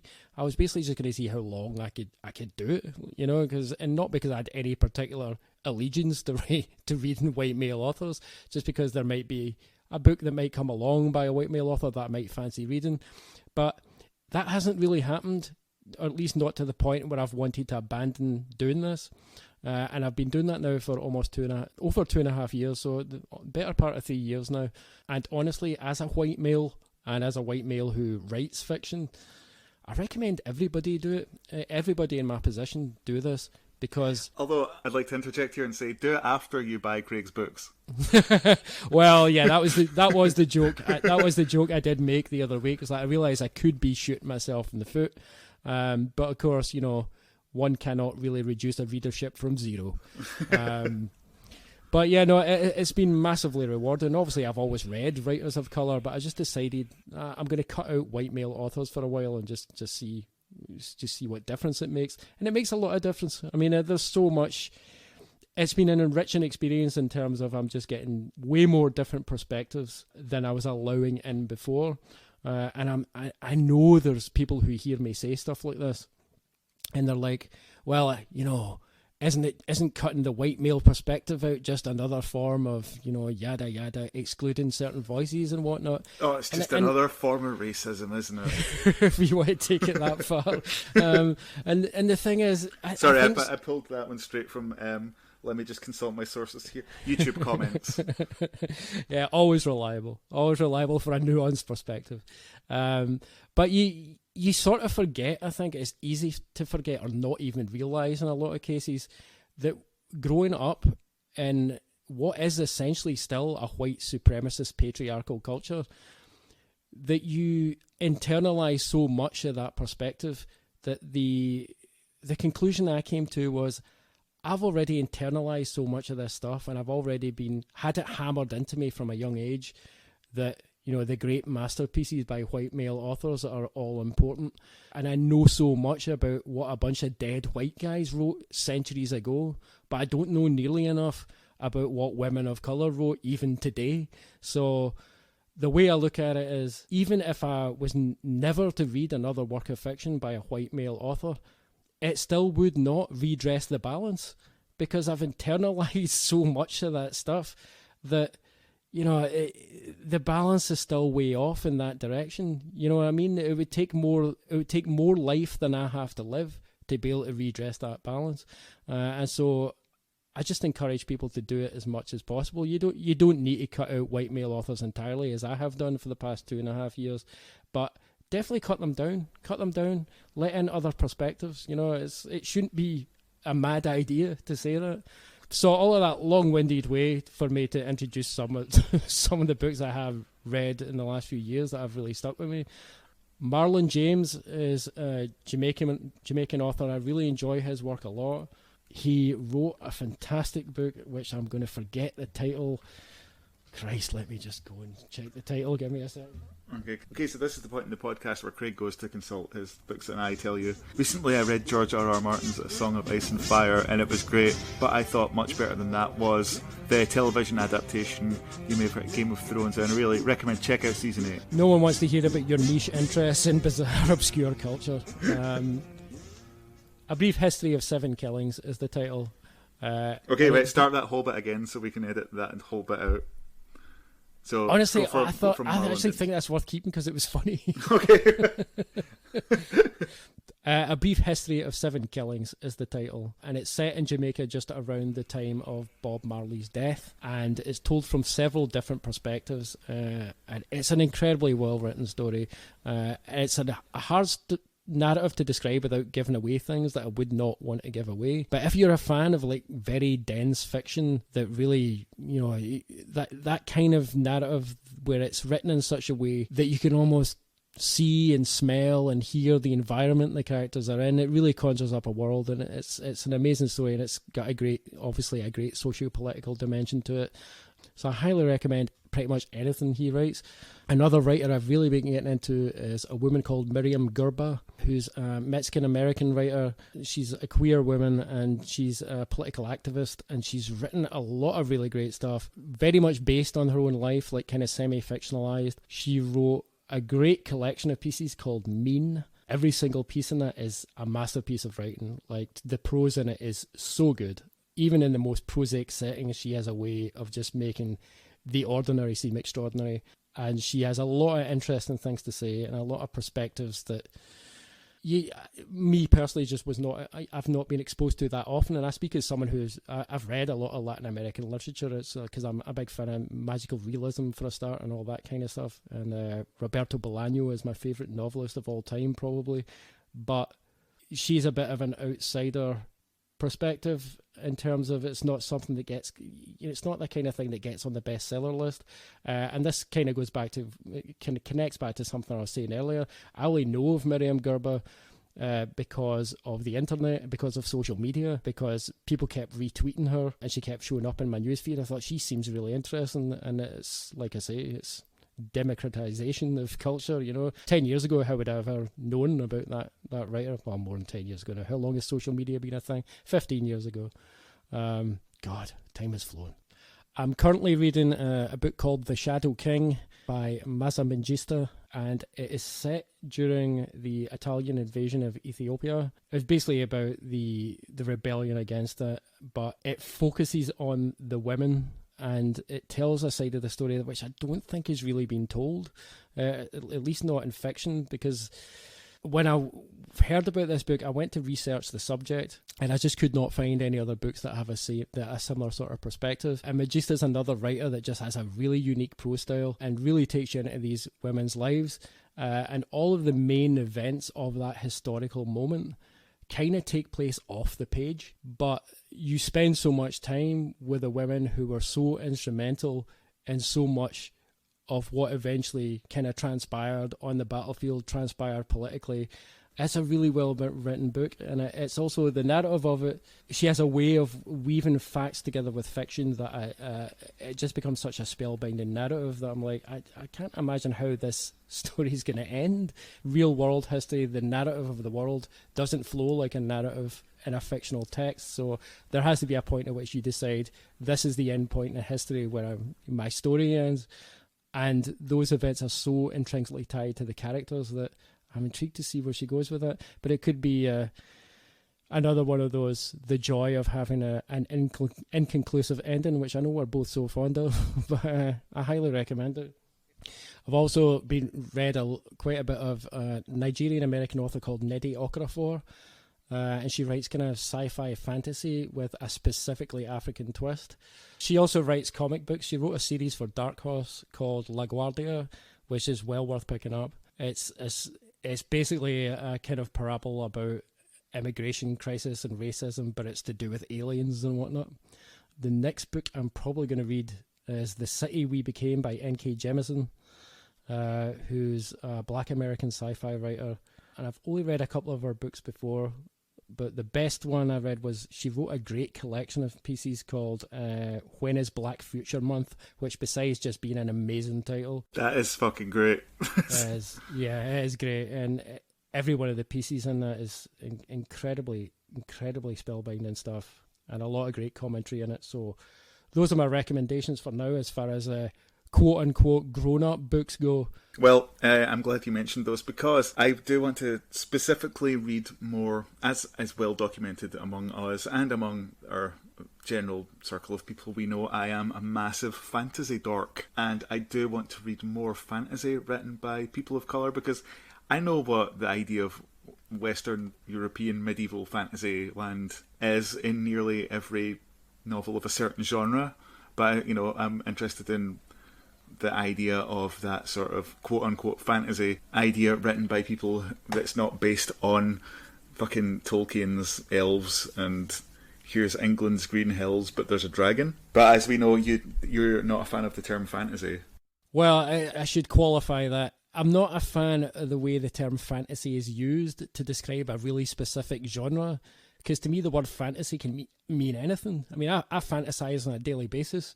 None of my fantasies revolve around dragons. 90% of mine do, to be fair. Well, that's fine. If that's your fantasy, that's okay. But and if that's anybody's fantasy, fine. I'm not saying you cannot use the word fantasy, but I don't like the way in which the word fantasy in terms of literature has become so wrapped up in that one very specific and very narrow genre. Yeah, it seems to have replaced the idea of sword and sorcery as the buzzword. Yes, If you tell me that a novel is sword and sorcery, the first thing will be, oh, so it's a fantasy book, rather than no, it's, if you say, like the same way if you say, oh, this fantasy book, I go, oh, is it swords and dragons and shit? You're like, no, it's science fiction. And I'm like, then why didn't you say science fiction? You're like, well, why is your fantasy not science? Right. Well, exactly. Yeah, I mean, that's another. Science fiction gets, I would say, misused now in a way. It means something else now that never used to mean. I mean, science fiction used to be fiction that was in some way rooted in science or was used science as a springboard or a basis from which it then expanded into some form of fantasy. Whereas now sci-fi or sci-fi fantasy literally just means outlandish tales that happen to be set on a different planet. It tends to get sort of brushed over a lot of what I guess you would call speculative fiction. Right, yeah. And I'm not against the term speculative fiction, but unfortunately speculative fiction is a term now which just seems to get used in place of science fiction. The term speculative could be applied to so many different novels that aren't necessarily science fiction, so it's another kind of misnomer, but I'm not going to get that solved on this podcast. You never know. We might unlock it at some point. 6 episodes down the line. So that's grown-up books. We're both fond of a comic book or two, I understand. Yes, I like books with pictures. I'm particularly fond of those. The most recent ones I read Rat Queens, which is a quote-unquote fantasy series. However, while researching Rat Queens, I'm still a couple of volumes behind, apparently the artist and co-creator was arrested in 2014 on charges of assault and battery against his wife. Hold on, I'm getting a call from the YouTube comments. They say you have to separate the art from the artist. Oh, of course, it's that old trope. Call me old-fashioned or call me an SJW. One of the two, but I'm not sure I want to support creators who are abusers. Yeah, fair enough. Also, I've been reading a bunch of old Judge Dredd comics. Sweet. Speaking of not creators, but creations who are abusers. Yeah, problematic creations. But as we both know, Dredd's whole thing is that he's not the hero of the story, and anyone who paints him as a hero isn't really getting it. Well, the thing is about Dredd is that he can be employed as a hero, because in the Cursed Earth saga, he is basically the hero, but he's always a problematic hero. I mean, the beauty of Dredd as a character is that he can be utilised in so many different ways, because he's almost, even after all these, how long has it been now, 43 years of publication, he's still almost a blank slate, because you never get to know who Judge Dredd is as a human being, because that's not the point of the story. Yeah, it's one of the reasons, I guess, you never see his face. He's just a representation of whatever idea is being explored in whatever story. Yeah. And so he can be used as a hero. Like, if there's somebody worse than Dredd, then Dredd is the hero by default. But quite often, some of the best Dredd stories are stories where Dredd doesn't even turn up until like the last page, and he'll just turn up and arrest somebody, and the rest of the strip will just be about some fucking mad caper where somebody's invented some kind of machine that can counterfeit DNA or something, and then it'll cause some kind of disaster, and then Dredd will turn up at the end and he'll have some kind of quip as he throws the person in the ISO cubes, and that's kind of the end of it. There's so many different ways you can use Dredd. He's kind of a unique property in comics in that way. We will. I imagine we should probably do a deep dive on Dredd at some point. Right? I'm 100% up for that. Aye. So I'm a big 2000 AD head. That was a thing I grew up with, along with Marvel comics and a smidgen of DC. But 2000 AD is one of the few comics that I've maintained a steady readership of since childhood. Let's not talk about the 90s because they are best forgotten. But since about 2003, it's been really solid. It's a different comic though from the one I grew up with. I mean, it's a comic that's going to have a bit of a problem in a few years because it's basically grown up with its audience. Even though it does attract new readers, it doesn't attract huge numbers of new readers. But I still enjoy it though, and it obviously, it's been a springboard for so many amazing comics creators over the decades. Another thing that I grew up with was Marvel, as I say, and as much as I enjoy superheroes, and anybody who knows me knows that I'm like 100% obsessed with particularly 70s and 80s Marvel, because that's the material I grew up reading. And my enthusiasm for it is almost purely based in nostalgia, but that nostalgia is so obsessive that I have to keep collecting, even stuff I did not read when I was a kid, just stuff from that era, because I'm like, that will somehow preserve my childhood for another few years if I get it in a big over-expensive hardback volume. But anyway, that was a segue. What were we talking about? Modern comics, that's what we were supposed to be talking about. Yeah. In fact, there's no probably about it, easily the best thing I've read in the comics medium in the last few years has been My Favourite Thing is Monsters by Emil Ferris, which is an amazing graphic novel written from the perspective of a young girl living in the 60s in Chicago, and she's obsessed with horror films and obsessed with horror comics. And the entire graphic novel is presented as a notebook, like it's lined notebook paper. And the entire narrative is just expressed through her doodles and like all these drawings that she does and conveying where she was at the time. And the whole thing is connected through this obsession she has with a neighbour in her apartment building who's found dead. And she gradually finds out the story about this neighbour, and that she was a Jewish refugee from Auschwitz. And she gradually finds out all this amazing information, and all of this is interspersed with the young girl, Karen Reyes is the name of the character, and she's also realising at a young age that she's gay, and so she's tackling with that at the same time. And it details all the relationships that she has with her different family members, and all of it is flavoured with her obsession with horror comics and horror films. So she always draws herself, for example, as a werewolf, and she draws other characters as ghosts and vampires. It's an amazing piece of work, and it's only one of 2 volumes is so far released, and I think the second volume has been delayed quite a bit because I think Emil Ferris maybe she just misjudged how much work she was going to have to do. But it's the most rewarding thing I've read in the comics medium in years, easily, and I highly recommend it. Published by Fantagraphics, and it's incredible. The production on it is so good. It must have been a really difficult book to put together in terms of production, because there's just every page is so intricate, and it's that lined paper all the way through it. It looks so authentic. But yeah, everybody should read that. Otherwise, what are you doing with your life?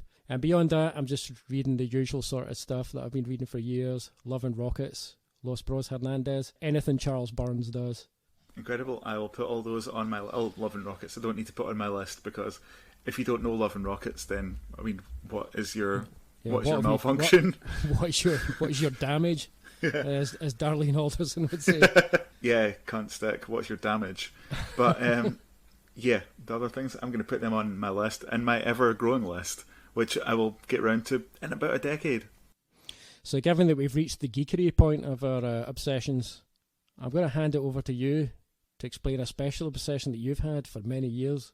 Oh, a special obsession of mine. Oh, how do I begin this? It began when me and a friend of mine used to spend time in the playground of primary school telling each other stories. It was like telling each other choose-your-own-adventure style stories. And that grew into us playing a tabletop role-playing game called Dungeons and Dragons. First of all, gay.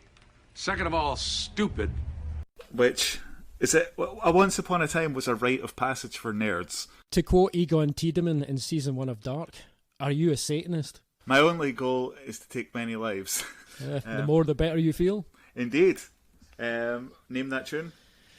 That is Pleasure to Kill by German thrash metal band Creator from 1986. Fantastic. Setting aside the satanic panic of the 1980s, Dungeons and Dragons was once upon a time like a rite of passage for nerds, and the sort of thing that you didn't really admit to playing out with the people that you played it with, which is certainly how it was back when I played what was known as Second Edition Advanced Dungeons and Dragons. A very complicated system for 12-year-olds to play, but again, it was the idea of, it was essentially choose your own adventure, only instead of reading it in a book, someone told you what was happening, and then you said, oh, well, I do this, and then you rolled some dice, and they determined whether you were successful or not. That's the basis of the game. It's the basis of most tabletop role-playing games. But Dungeons and Dragons is probably the most combat-orientated tabletop role-playing game. It's essentially a war game where instead of controlling units, you control one single character and their experiences. And I kind of fell off that for a while after I got cool. You get to a certain age, you discover girls' alcohol and you join a band, and then you spend the next however many years not being able to get any of the aforementioned 3 things. I feel like this is veering dangerously close to the first chapter of the Incels Almanac. Elon Musk is going to love this. You've just offended all of the Elon Musk fans, thankfully. So where are we at now in terms of listeners? Like, We've lost the Walking Deadites, we've lost the Muskites. I think we're doing pretty good. This is like a pretty good scorecard. I think we might have reached our core audience now. The core of the maximum 5 people who are going to be interested in us waffling on about what we're waffling on about. Thanks for sticking with us this long, guys. It was almost Much over. appreciated. So recently I had like just a yen to get back into it, and I wasn't quite sure how to, so I looked it up and I researched it, and I realised it was now in its 5th edition. And that there were a couple of live play podcasts of people playing Dungeons and Dragons. Notably, there was Nerd Poker, which was... Well, is that actually what it's called? Nerd Poker? Yeah, Nerd Poker, which is a live play Dungeons and Dragons podcast of Dan Harmon and his friends playing Dungeons and Dragons. See, I like the name Nerd Poker because it's the kind of thing that you can't satirise, because it's already satirised itself. Yeah, it's like what is Dungeons and Dragons, but Nerd Poker. It's a bunch of nerds sitting around a table playing a game. And then there was one called Critical Role, where it was a bunch of voice actors playing Dungeons and Dragons, and every episode was between 4 and 5 hours long. It was on Geek and Sundry, so I just casually decided to start watching it. And the first season, or first campaign, had 115 episodes. Mm-hmm. And I somehow watched 115 episodes of 4 to 5 hours pretty quickly. But it's a gateway drug, and so many people have got into... like, this is how they get you, man. This is similar how people get into Scientology. Roll a dice and see how many thetans you lose. Do you come out clear? Let's find out. But yeah, I mean, it's like Scientology, but once you get into it, your fucking money goes. I have, for example, in a bookshelf next to me, 4 different Dungeons and Dragons 5th edition rule books. I have a Dungeon Master screen. I have 4 bags of polyhedral dice, Holy which I'm moly. obsessed with. See, this is the kind of thing that, as you're talking about that, it's making me sort of realise that I think maybe the reason I didn't get into this when I was a kid was, on the one hand, maybe I just didn't have enough pals to actually play D&D, but on the other side, like, whenever I read about it or whenever I heard about it, all the books and all the equipment, it just sounded like homework, and I was like, I already have homework that I don't enjoy, so why would I give myself more? Here's the thing, as hobbies go, it's pretty expensive, and everyone I knew who played it back when I was like 12, in the sort of town where I grew up, there was like a hierarchy. There was one of my friends whose dad... You had your cool Dungeons and Dragons. Well, Dungeons and Draggers, and you're not so cool Dungeons and Draggers would be great. There's actually a 5th edition podcast called Dungeons and Drag Queens, where it's like a bunch that is amazing. It's a bunch of drag queens who have a D&D game. It's pretty amazing. Of course, it is. But yeah, there was a hierarchy. So there was my friend whose dad played it, right? So he was in his like 40s, and he had a disposable income, and he bought all these books and all these dice, and then his kid picked it up. So his kid sort of got the hand-me-down books, so to speak, and started running the game. And then his friend, who was my friend, borrowed his books that he wasn't using and then ran the game for me. So it became like a sort of hand-me-down hobby where we couldn't afford the books, but it was okay because there was always someone's dad had them. Whereas now I'm at a stage where I can vaguely afford to buy a few books. But also nowadays it's much more accessible because you can play it online. There are like websites where you don't need dice, you don't need the rule books. You sort of can randomly get put in a game with people, and if you're really lucky, they won't be horrible or incels. But I've been pretty lucky. I'm in like a group where, as a player, and I dungeon master for 2 different groups now as well. It takes up a lot of my time. I'm all in. I'm like fully into this hobby now, and it's sort of like, to a degree, it's creative writing, but as a group. As being the dungeon master, essentially your job is you come up with a story, but a story that is vague enough that any detail at any point can be altered by the people you're playing with. Right, and I see. Yeah. Essentially, the people you're playing with, it's like they're protagonists in a story you've written, but you don't have really control over what the protagonists do. The approach is to write a story as if you were David Lynch. Basically, yeah. You have an outline, you have an idea, and then you write the story with other people coming in and going, well, I'm doing this, and you're like, well, okay, I guess you're over here now, and this happens. And although the base term for Dungeons and Dragons is, and I hate to use this term again, but that idea of like almost like Western European fantasy, it's the sort of game that you can adapt to any sort of setting. Like, especially nowadays, recently, there's been a huge upsurge in the tabletop role-playing community to have more voices of colour be represented in it. There are redactions of certain ideas that can be seen to be problematic or racist. Like certain races, when they were created in the 70s, like fantastical races that you look at it now and you go, is that just like an analogy for black people? Right. Which now there are voices in the community saying, yes, it is. Yeah, can we change that? Anymore. And it's gradually, because it's never really been, despite that, it's always been sort of viewed as a white guy's hobby, but it's never just been white guys playing it. It's always had a broad spectrum appeal, but only now many of the voices of the people who played it are being able to be heard and saying, well, we changed this when we played it, and we changed this when we played it. Should other people not have the option to see what we've been playing? It's getting more like sort of open, and it's less gatekeepery now. Right. So, and that's for, I think it's just like a really healthy thing, because it's a good, like, it's a really great imaginative tool. Like when there are so many people in, like so many writers in movie and TVs and books and stuff that played it when they were younger, that will say, oh well, I played D&D and that helped me become like a writer or whatever. Unfortunately, the guys who ran Game of Thrones, the TV show, also played it when they were younger, so I'm not saying it's all good, but yes, it's a massive hobby of mine. In particular, a friend of ours who is a successful playwright and director ran D&D for me when I was 12 years old. And I did not know that until fairly recently, and it was quite the revelation. With using books that he kind of borrowed off another friend of ours. So yeah, and it is my goal to try and get you to play a game at some point. And I know you're resistant to the idea, but I literally have the world that my games take place in. It literally has an entire area which is sort of, at the moment, sort of fenced off for any other game, because it's like, and this is going to be the bit that Craig likes. Yeah, you had mentioned that before. I mean, for the purposes of podcasting, if nothing else, it could be quite fun to see what happens if I finally relent and say, okay, let's give this a go. It will be the end of the podcast, and I can't wait. Yeah, we will have completed. It will be the final boss of the podcast. Will be me just rolling the dice. Well, this is it then. The podcast hit level 20. There is no more game. Well, if you're setting me the challenge, I don't like to say no to a challenge. Consider the challenge set. But yeah, that is, honestly, that whole thing takes up most of my time. Between watching the podcasts and running my own games, I spend an obscene amount of time engaging with Dungeons and Dragons.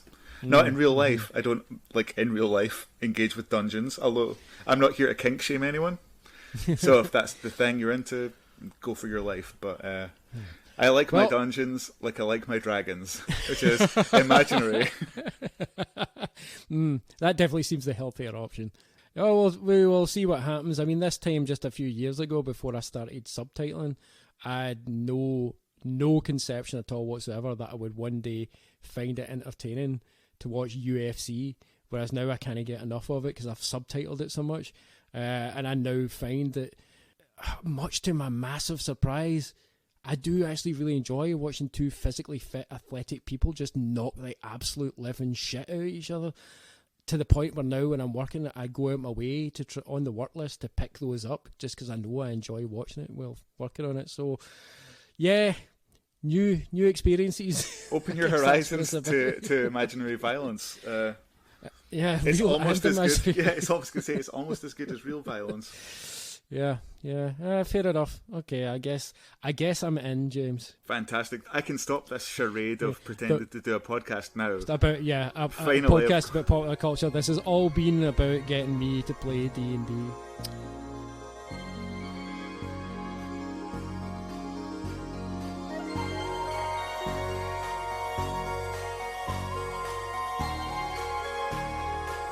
So, word has it we're both into music. As aforementioned, it was largely through Glasgow music scene that we sort of met, so it's been a big part of both our lives, I would say. Oh yeah, absolutely. The playing of and the listening of. Although, not so much the playing of for me. I mean, I will say, being in Glasgow, amongst the music scene in Glasgow, although I always had like good friends amongst the music scene, and there was always stuff I enjoyed there, I sort of always felt like I was in the wrong city. Because, I mean, it's not like Glasgow is exactly the funk, soul, hip-hop, R&B, or indeed reggae capital of the world. Hey, And, if you want post-rock, indie, or noise music, though, you're in the right city. it's pretty much indie rock city. It is, yeah, and there is some jazz, but it's jazz of a certain. It's always that edge of jazz that eases very quickly into a bunch of white guys noodling and calling it #experimental, and I got really bored with experimental music generally. The word experimental has become a bit like the word fantasy. Yeah, it's a lazy catchment word. I find a lot of what's called experimental is actually just almost invariably a group of white people just doing the same thing over and over again, which is basically just making some atonal noise and calling it experimental, which I'm pretty sure if I consult Merriam-Webster, it's going to tell me experimental actually means doing different things. I mean, surely one can experiment with mundanity, you know? Well, in that case, what were the results yielded from this experiment? That's all I want to know. Turns out our music's boring as fuck. Yeah, conclusion, stop doing this. I don't want to be too harsh because a lot of things I enjoyed from the scene, but most of the stuff I enjoyed was short-lived, and I feel like it was meant to be short-lived, and a lot of this stuff it really outlives any right it has to life. But anyway, so playing music wasn't as much. Although I was in a couple of bands when I was much younger, but it's not really worth talking about. Are there any surviving demos? That's the question.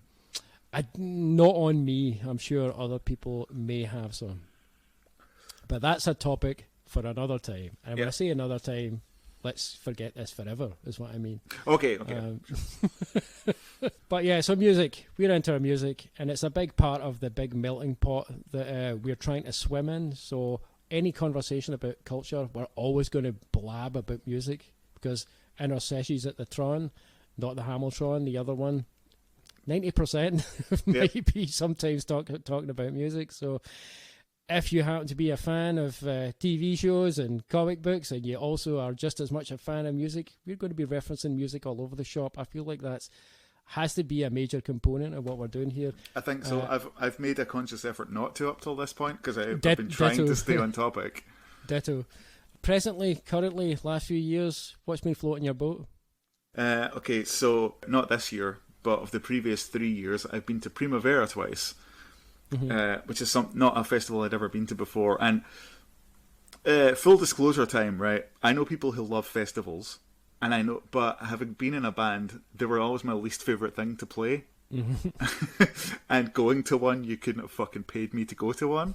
Because I was like, if I'm not enjoying a festival from this side, I sure as shit ain't going to enjoy it from the other side. Like, to take you back to the year 2004, when I played at Scotland's famous Tea in the Park festival. Way back when. Was it 2005? Might have been 2005. I don't know. I can't remember. Anyway, it was a pretty bad experience, just because that was the first time I'd been to a major festival, as well as having played at one. We got to attend the festival for free, which was good, because if you were to ask me to pay a lot of money to fucking walk around endlessly and aimlessly for 3 days, I was like, that's fucking insane, is what Sounds that is. amazing, mate. I saw, over the course of 3 days, I might have seen 2 good things. But that might say a lot. 3.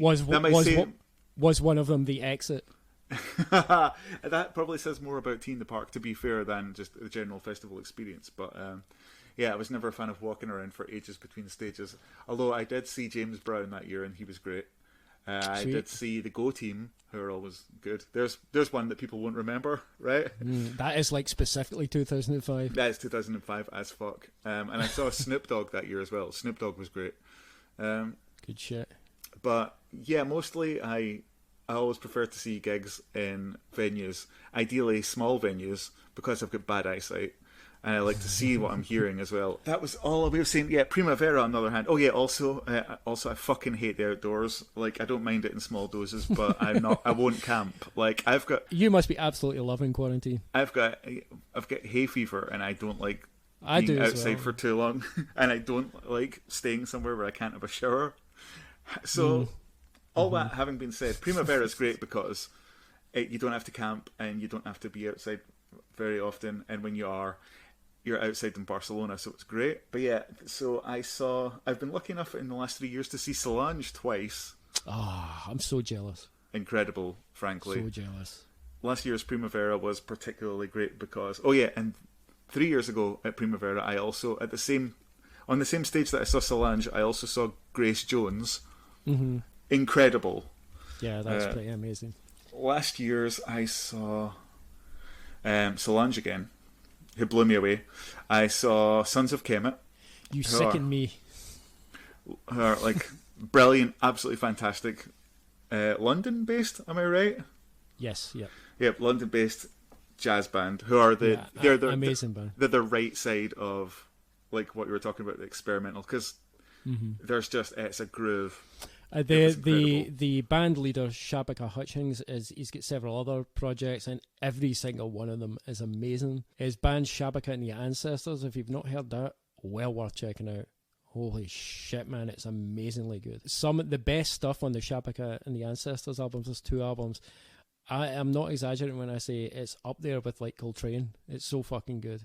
It takes you to that place, and all of his music as well is obviously very kind of socially conscious as well. And the Shabaka and the Ancestor stuff does incorporate quite a lot of vocals. There's a lot of really interesting things going on there. A lot of textures being played around with, and yeah, it's some of the best jazz I've heard in years. We should explain to the listeners we are both quite big jazz heads. Yep. Big into that. I love the drumming. What can I say? The drumming is incredible. But yeah, so like I said, Solange, as close as a religious experience as I have is seeing Solange live. However, that makes sense. It just so happened that same fucking night I also saw Janelle Monáe live. Wow. Who was like, there you go, just seeing God on stage was seeing Janelle Monáe. I was never fortunate enough to see Prince perform live. I don't need to, because Janelle brought it so hard. Yeah, Janelle's kind of got it all. She's got the funk, she's got the pop, she's got the soul. She's fucking got it all, and she's an amazing stage presence. Yeah, she could have filled twice the main arena, and still, like, I could have been at the back, screen or not, and just been like, oh yeah, I'm feeling her presence right here. Just incredible. There's a moment on the album The Electric Lady where the song Queen turns into the song Electric Lady without a pause. Right. Yep. Which for me is the single greatest musical moment of the 21st century.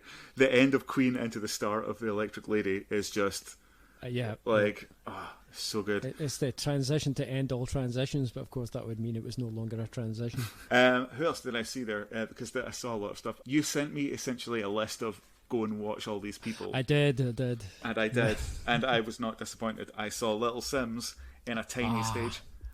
Now I could wax about Little Sims for days on end, because Little Sims for me is it's going to sound like a strange thing to say, but she's the Mr. Robot of music, because I cannot think of another artist who is so vital to the present moment than Little Sims, and she's so outrageously talented and so got such a strong, incredible work ethic that every single thing she puts out, and she is incredibly prolific, every single thing she puts out is polished it's like a fucking diamond, and it's cut like a diamond, and it's everything she does is brilliant, and she's got such an amazing artistic persona. Everything about her is utterly complete, and all of it is completely without artifice. And there's nothing wrong with artifice in music, I'm not suggesting that, but her whole thing just happens to be pretty artifice free, and she can do so many things with very, very little.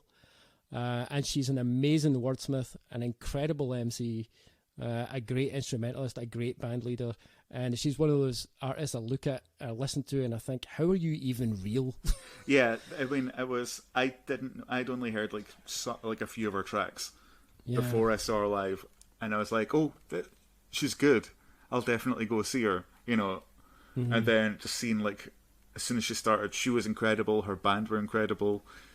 I was like, this is fucking great. And then she was like, oh, and by the way, I'll just play all these instruments as well. And I was like, what? Yep. How can you be so good at all these things? This is disgusting. It's not fair, So I know, good. it's crazy. No one person should have all that power, to quote a certain presidential candidate. Kanye 2020. And I saw, that's dating the podcast for sure. I saw Jungle Pussy, who was amazing. Jungle Pussy is incredible, yeah, she's amazing. Yeah, she's another one with a very singular kind of artistic furrow that she's carving for herself. Jungle Pussy is one of those MCs that I've kind of got a loose list of these where, and one thing of the listeners you will notice when I start talking about MCs, or in fact probably when I start talking about musicians generally, I'm mainly talking about women because women's voices interest me way more than men's voices. And women MCs I just find more interesting. But the reason I bring this up is because Jungle Pussy is one of those MCs that are on a loose list that I have of MCs that are seriously underrated because they're not Rhapsody. And what I mean by that is everybody looks up to Rhapsody because she is so kind of lyrical in that very classic golden age of hip-hop type way. And I think Rhapsody is great, don't get me wrong. I have no criticism to make of Rhapsody, but it kind of bothers me that what she does is seen as inherently more worthy than what someone like Jungle Pussy does, because Jungle Pussy doesn't have the same quote-unquote sort of lyricism. But Jungle Pussy is lyrical. It's just that she's lyrical in an entirely different way. I mean, she's also... I'm not suggesting that Rhapsody doesn't have a street-level view of things. She certainly does. But Jungle Pussy is on an entirely different corner of the street, you know? And I say the same thing about Rico Nasty, who's another artist I think is just fucking incredible.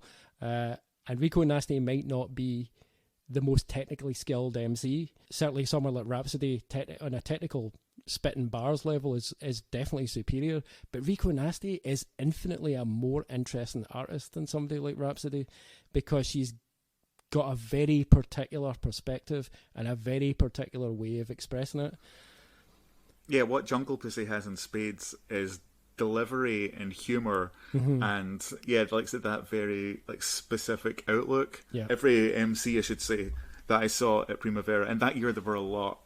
That year I had a 50-50 female to male artist balance very specifically.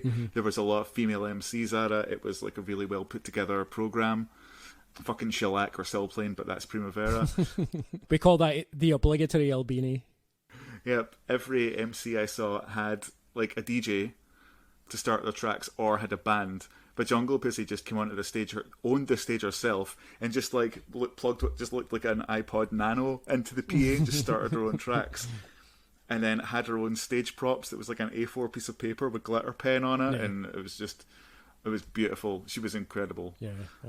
And then of course saw Peanut, Princess Nokia, to give her full name for the listeners' benefit if they're not familiar. Good point.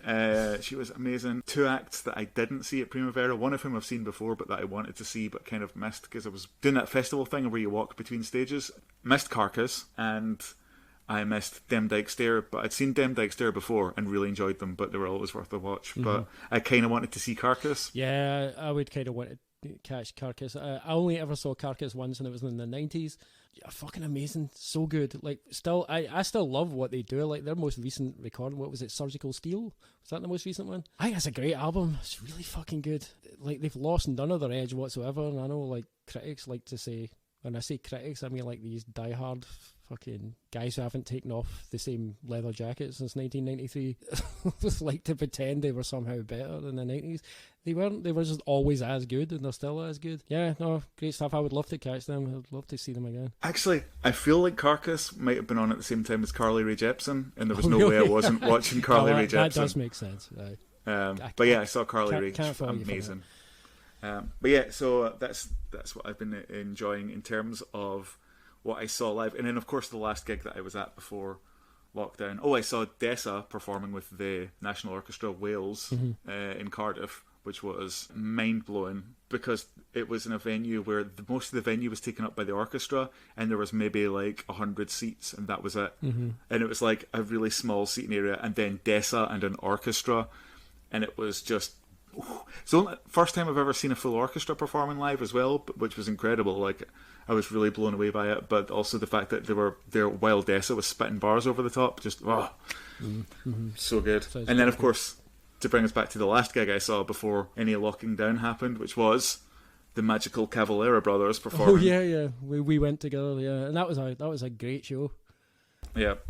If you've ever wanted to see two guys in their early 40s Beavis and Buttheading like classic Sepultura riffs through all the classic Sepultura riffs, yep. Listening-wise, what have I been into recently? Well, Craig, I'm glad you asked. Because lockdown's been a hard time for everyone. And when artists seemingly out of the blue release albums, it really improves things. It does. Dua Lipa's album Future Nostalgia. Yeah, it's pretty decent. Really enjoyed it. It's a lot of her singles are on my repeated playlists. Fiona Apple decided after 8 years to just drop a new album, and holy shit, I cannot get enough of Fiona Apple, and it's one of the best things I've ever heard. Fetch the Bolt Cutters. It's such a good album that it inspired me to watch all 3 seasons of Belfast-based crime drama, The Fall, from which the title of Fiona Apple's album came. And I kind of wish I'd stopped at the end of season 2, but that's another story for another time. Yeah, we can touch on that further down the line. The new Jesse Lanza album, All the Time. It's great. Jesse Lanza made another Jesse Lanza album, as it turns out. She has 3 albums of literally no sonic progression whatsoever, but I'm here for it, you know. Sometimes that's fine. It worked for the Ramones, apparently. Yeah, and of course, Jesse Reyes. I'll leave that in your capable hands. Yeah, I love Jessie Reyes. That's no secret to you. But now the listeners know. Yeah, she's amazing. She's become quickly so huge now. Because since she dropped the album this year and then subsequently appearing on Beyonce's film, now everybody wants to know who Jessie Reyes is. And 50% of me is like, yes, the world should know how great Jessie Reyes is. And the other 50% of me is, no, Jessie's my thing. Where were you, Johnny and Janie come latelys in 2016 when she'd only released 1 song? But that's just the diehard hipster in me talking. But no, Jessie Reyes is amazing. She's an incredible songwriter, an incredible voice. And she's also she's so adorable. But it's funny because in terms of soul, pop, R&B type music, her voice is actually the opposite of what I usually look for in that music. Because I usually like kind of R&B pop singers to have a subtler vocal style. And Jessie Reyes is anything but subtle. You know, I'm fine with more mannered voices in other genres. Like, just in terms of like pop, R&B, soul music, for some reason, I'm just kind of gravitate towards subtler vocal styles. Jessie Reyes is the absolute opposite of that, and I don't know why she's the exception to the rule, but her voice is just fucking incredible. It tears me apart in the most beautiful way. And the way she forces her voice to crack so frequently, oh man, it's like my heart breaks every time it happens. But the pain is so exquisite, I never want it to stop. But yeah, this is not Jessie Reyes, the podcast. That is coming further down the line, so I'll stop right there. That's episode 4. But yeah, other than that, a ton more kind of R&B and soul, because I dig a lot of that stuff, obviously. Baby Rose, if you know who she is.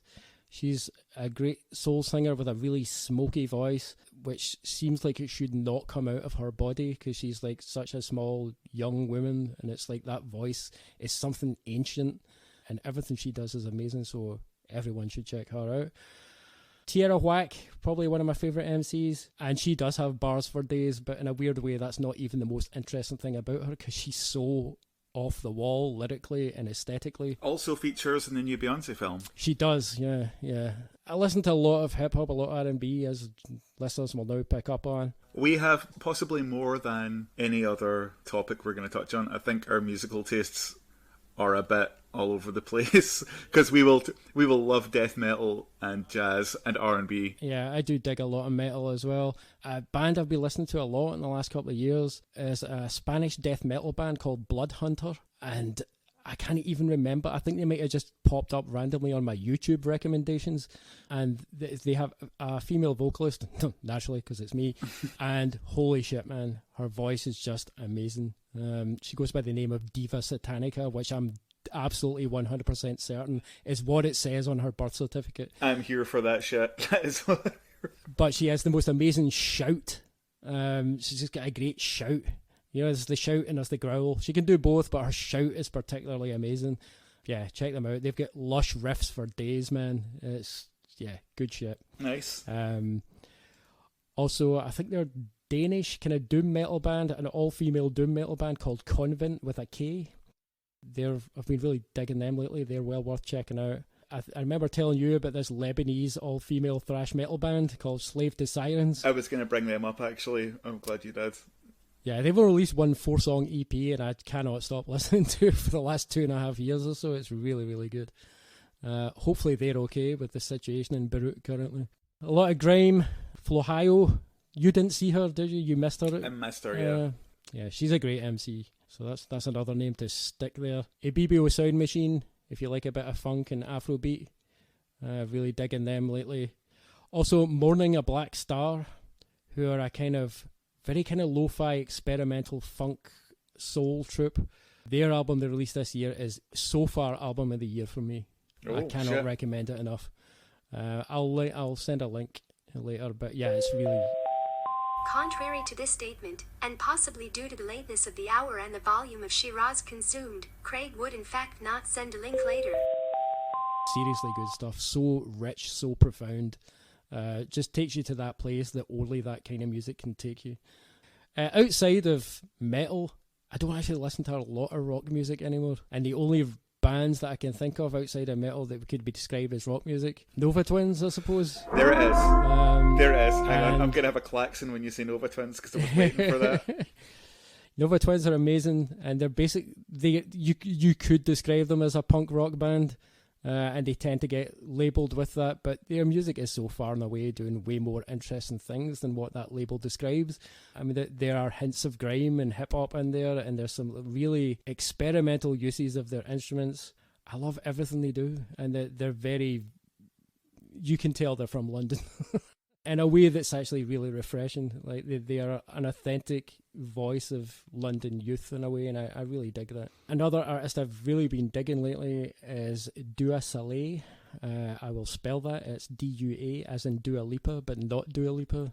Surname S-A-L-E-H. And Dua Saleh is an amazing kind of experimental R&B artist is the best way I can think to describe it. They are genderqueer, so they use they, them pronouns, but they have an amazing ability to just take what are essentially pop melodies and make them sound extremely sinister and extremely disturbing, and on other tracks just suddenly very upbeat. And even on the upbeat tracks there's always this edge to it, this real kind of it's like a peek into someone's innermost thoughts, and that sort of, I feel like it's something a lot of artists aim for and fail at a lot of the time, where they quite often, if an artist is so kind of, I don't want to say self-absorbed because that definitely sounds negative, but that way where they're trying to convey something that's so personal that it just becomes alienating. Dua Saleh just has a way of creating this art it's so inclusive, because sonically there's just something automatically appealing about it because it's got that kind of pop edge to it. Yeah, it's as far as quote-unquote experimental music goes, if you want to use that this is the kind of thing I would apply that word to, because it's genuinely experimental. It's really doing bold things with kind of pop melodies and with the production, and they do incredible things with their voice. One of the most distinctive voices I've heard in years. Cannot recommend it enough. Some of the tracks are enough to bring me to tears sometimes. They're just, man, just so profound, even if I'm not grasping the actual meaning, because it's all in the production and it's all in the melody, it's all in the delivery of the voice. It's everything that it affects you in the way that music should affect you. You know, it shouldn't always be an intellectual experience. But yeah, amazing. Cannot recommend enough. I just had a thought. The title of this episode should be quote-unquote experimental. Because I think we've both used that phrase a lot. Yeah. And I guess we are experimenting here. Or experimental fantasy, one of the two. Yeah. I might attract the wrong kind of crowd, but that's okay. Oh yeah, I mean, but hey, if they stick around this long, then welcome aboard, weird fantasists. If anybody has stuck around this long, congratulations, you win nothing. You think this is going to be a really long podcast, Craig, but by the time I finished editing it down, it's going to be about 30 minutes. And it's just going to be the things I think were me being funny. Oh, so God. It's going to be actually about 2 minutes. Okay, sorry, carry on. Yeah, edit that bit out. Yeah, we'll edit that. We'll fix that in post. Contrary to this statement, and possibly due to the lateness of the hour and the volume of East Coast IPA consumed, James did not edit this out. Oh yeah, and if we're talking about experimental music, I have to mention Moor Mother, who is just incredible, simultaneously enthralling and terrifying, and her music is so kind of reassuring in ways, even when it's describing the ugliest stuff. And she also has a jazz band called Irreversible Entanglements, who outside of Shabaka and the Ancestors are probably producing some of the most exciting jazz I've heard in the last couple of years.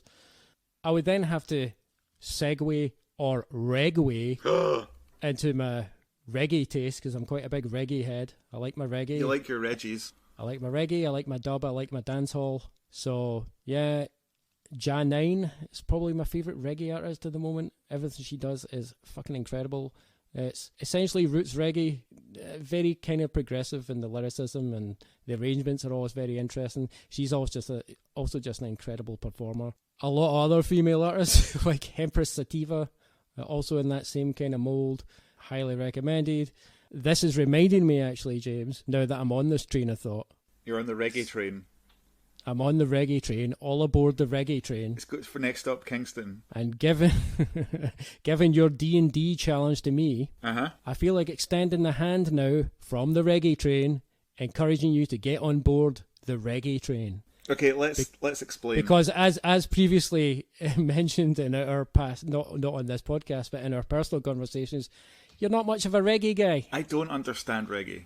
Having just, do you know, I feel like mere minutes ago, I said our musical tastes were broad and varied, and I've neglected to mention that apart from me with reggae, because I don't understand it. I don't get the appeal. Now, let me just be clear on this. I'm not including, like dance hall in that. Yeah, right, okay. Yep. I like a lot of, like, kind of the heavier side of dance hall. I like quite a bit of kind of dub. But I guess what you call roots reggae. Yeah, right, yeah. It always just leaves me feeling cold. I don't really get it. I blame the fact that I'm a drummer and I don't understand reggae rhythms. I see. Okay. But also that's just me blaming my Western ideas of rhythms that reggae completely. Maybe you've just ditches. not heard the right. Maybe you've just not heard the right reggae. Maybe I've not. I mean, it's wild to me because reggae for me does so many of the things that I want music to do. It has that way of just delivering a message in a really quite simplistic way that's also just simultaneously visceral and spiritual. Even though I'm not a particularly spiritual person, I feel like it's yanking at that part of me that I don't really understand. And that's always quite exhilarating to me. And also just, I mean, I just have a big love of those kind of Jamaican rhythms and Caribbean rhythms. You know, there's a lot of reggae musicians who are really, really experimental in how they approach production and all the rest of it. Obviously, otherwise dub wouldn't exist. #experimental. #experimental. And so, you know, I feel like, given that you've said, and I know you do quite like dancehall and you do quite like some dub, I feel like that's a good gateway. That's given me the opportunity to say, okay, well, I know where we can go first, and I can gradually ease you in more towards a kind of roots sound. And see if you eventually start to appreciate it. I feel like that's a challenge that's worth doing. Before you do it, I should warn you about, I don't know if I've ever told you the exact level of resistance that I have to the reggae sound, but those listeners, the two of them from Glasgow who might be listening to this, may be aware, I don't know if it still goes on because I've not been in Nice and Sleazy for a long time, because I'm not in my 20s, but Nice and Sleazy used to have a thing called Ska Sunday. I do remember Ska Sunday. I do not want to remember Ska Sunday. Where it's ska, and to be fair, like a lot of reggae would be played, but I guess it was quite mainstreamy MOR reggae, I guess. But I remember one time, for some reason, for fuck knows what reason, I was in town, I was doing some shopping or whatever, and I was on my own, and I thought, I'm going to go into Sleazy's, I'm going to have a pint, chill for a bit, just sit at the bar, drink a pint slowly, maybe read a bit of a book I've got, and then leave and head back home. And I went into Sleazy's and ordered a pint, and for some reason Ska Sunday had been moved to a Saturday that week, and it was fucking Ska Sunday. I left 3/4 of my pint and just fucked off. I couldn't deal with it. Incredible. So, well, I'm up for the challenge, man. I like I say, I think it's a process of easing. Well, let me ask you this. What's the most modern reggae you've ever engaged with? I don't want to say it rhymes with hob barley. Yeah, that's what I figured. So, yeah, I feel like this is not as big a challenge as you think it might be. But I think we'll wait and see. I'm willing to give it a go. There's been a lot of exciting reggae artists in the last 10 years alone that it's wild to me. I mean, obviously, you know, people are people. We all like different shit. I get it. But so much of this stuff is so rich and so exciting. It's like, I just want to share it with everyone. You know how it gets when you get so passionate about something. Yeah, but I'm gonna ease you in. I'm gonna maybe a wee bit of OBF sound system first, since that's quite dubby. Then we'll move towards some Savannah, some dance hall type stuff. Yeah, and then we'll ease you in that way. We'll see how it goes. And even if it's not successful, well, it's about the journey. We don't need a conclusive ending. Well, it's like if Twin Peaks: The Return has taught us anything, it's that a journey does not need a destination. Although we do need to get there because we're late for dinner. I think that's a perfect place to end it for... to cut off before whatever the destination is. Yep. This is the what year is this of this podcast? That was a Twin Peaks: The Return reference for people who don't know. If they don't know it, they're listening to the wrong podcast. If you don't know, you're definitely listening to the wrong podcast. We will be talking about Twin Peaks: The Return a lot. Before we finish, though, I have a very valid point to make. Please continue. In television, we were talking about TV shows. We forgot all about Legion. We did. And Legion was a great show. Weirdly, I feel like it's sort of been overshadowed now because of Doom Patrol. I think so. Whenever I'm thinking of comic book shows now, Legion, this time last year, Legion was absolutely at the top of the list, whereas now it's far and away Doom Patrol. But we should probably do a Legion look at some point. Yeah, I feel a wee bit bad for Legion that we forgot to mention it. So yeah, that's a good call. We should go back and give that a wee appraisal at some point. I think for now, well, for those of you who have stuck with us, shall we say what we're going to do next? I think we probably should. So I think, given that our title of our podcast is fSobriety, one might infer that Mr. Robot is quite high in our affections, if that wasn't already conveyed through our conversation earlier.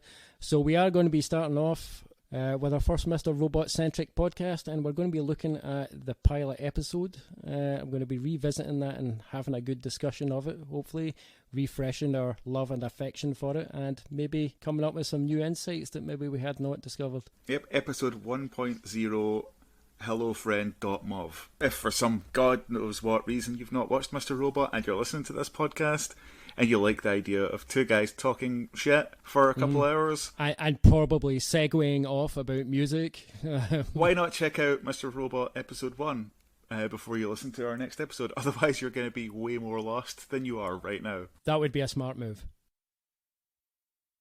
It'd be great if we just ended the podcast right there. That'd be a smart move. End music. And then if you just splice in just a sound clip of Laura Palmer screaming at the end of part 18 of The Return. That is going to happen. Wait for it. That's going to happen after 3, 2, 1. And then that'll be the end of the podcast. And that's half the bottle.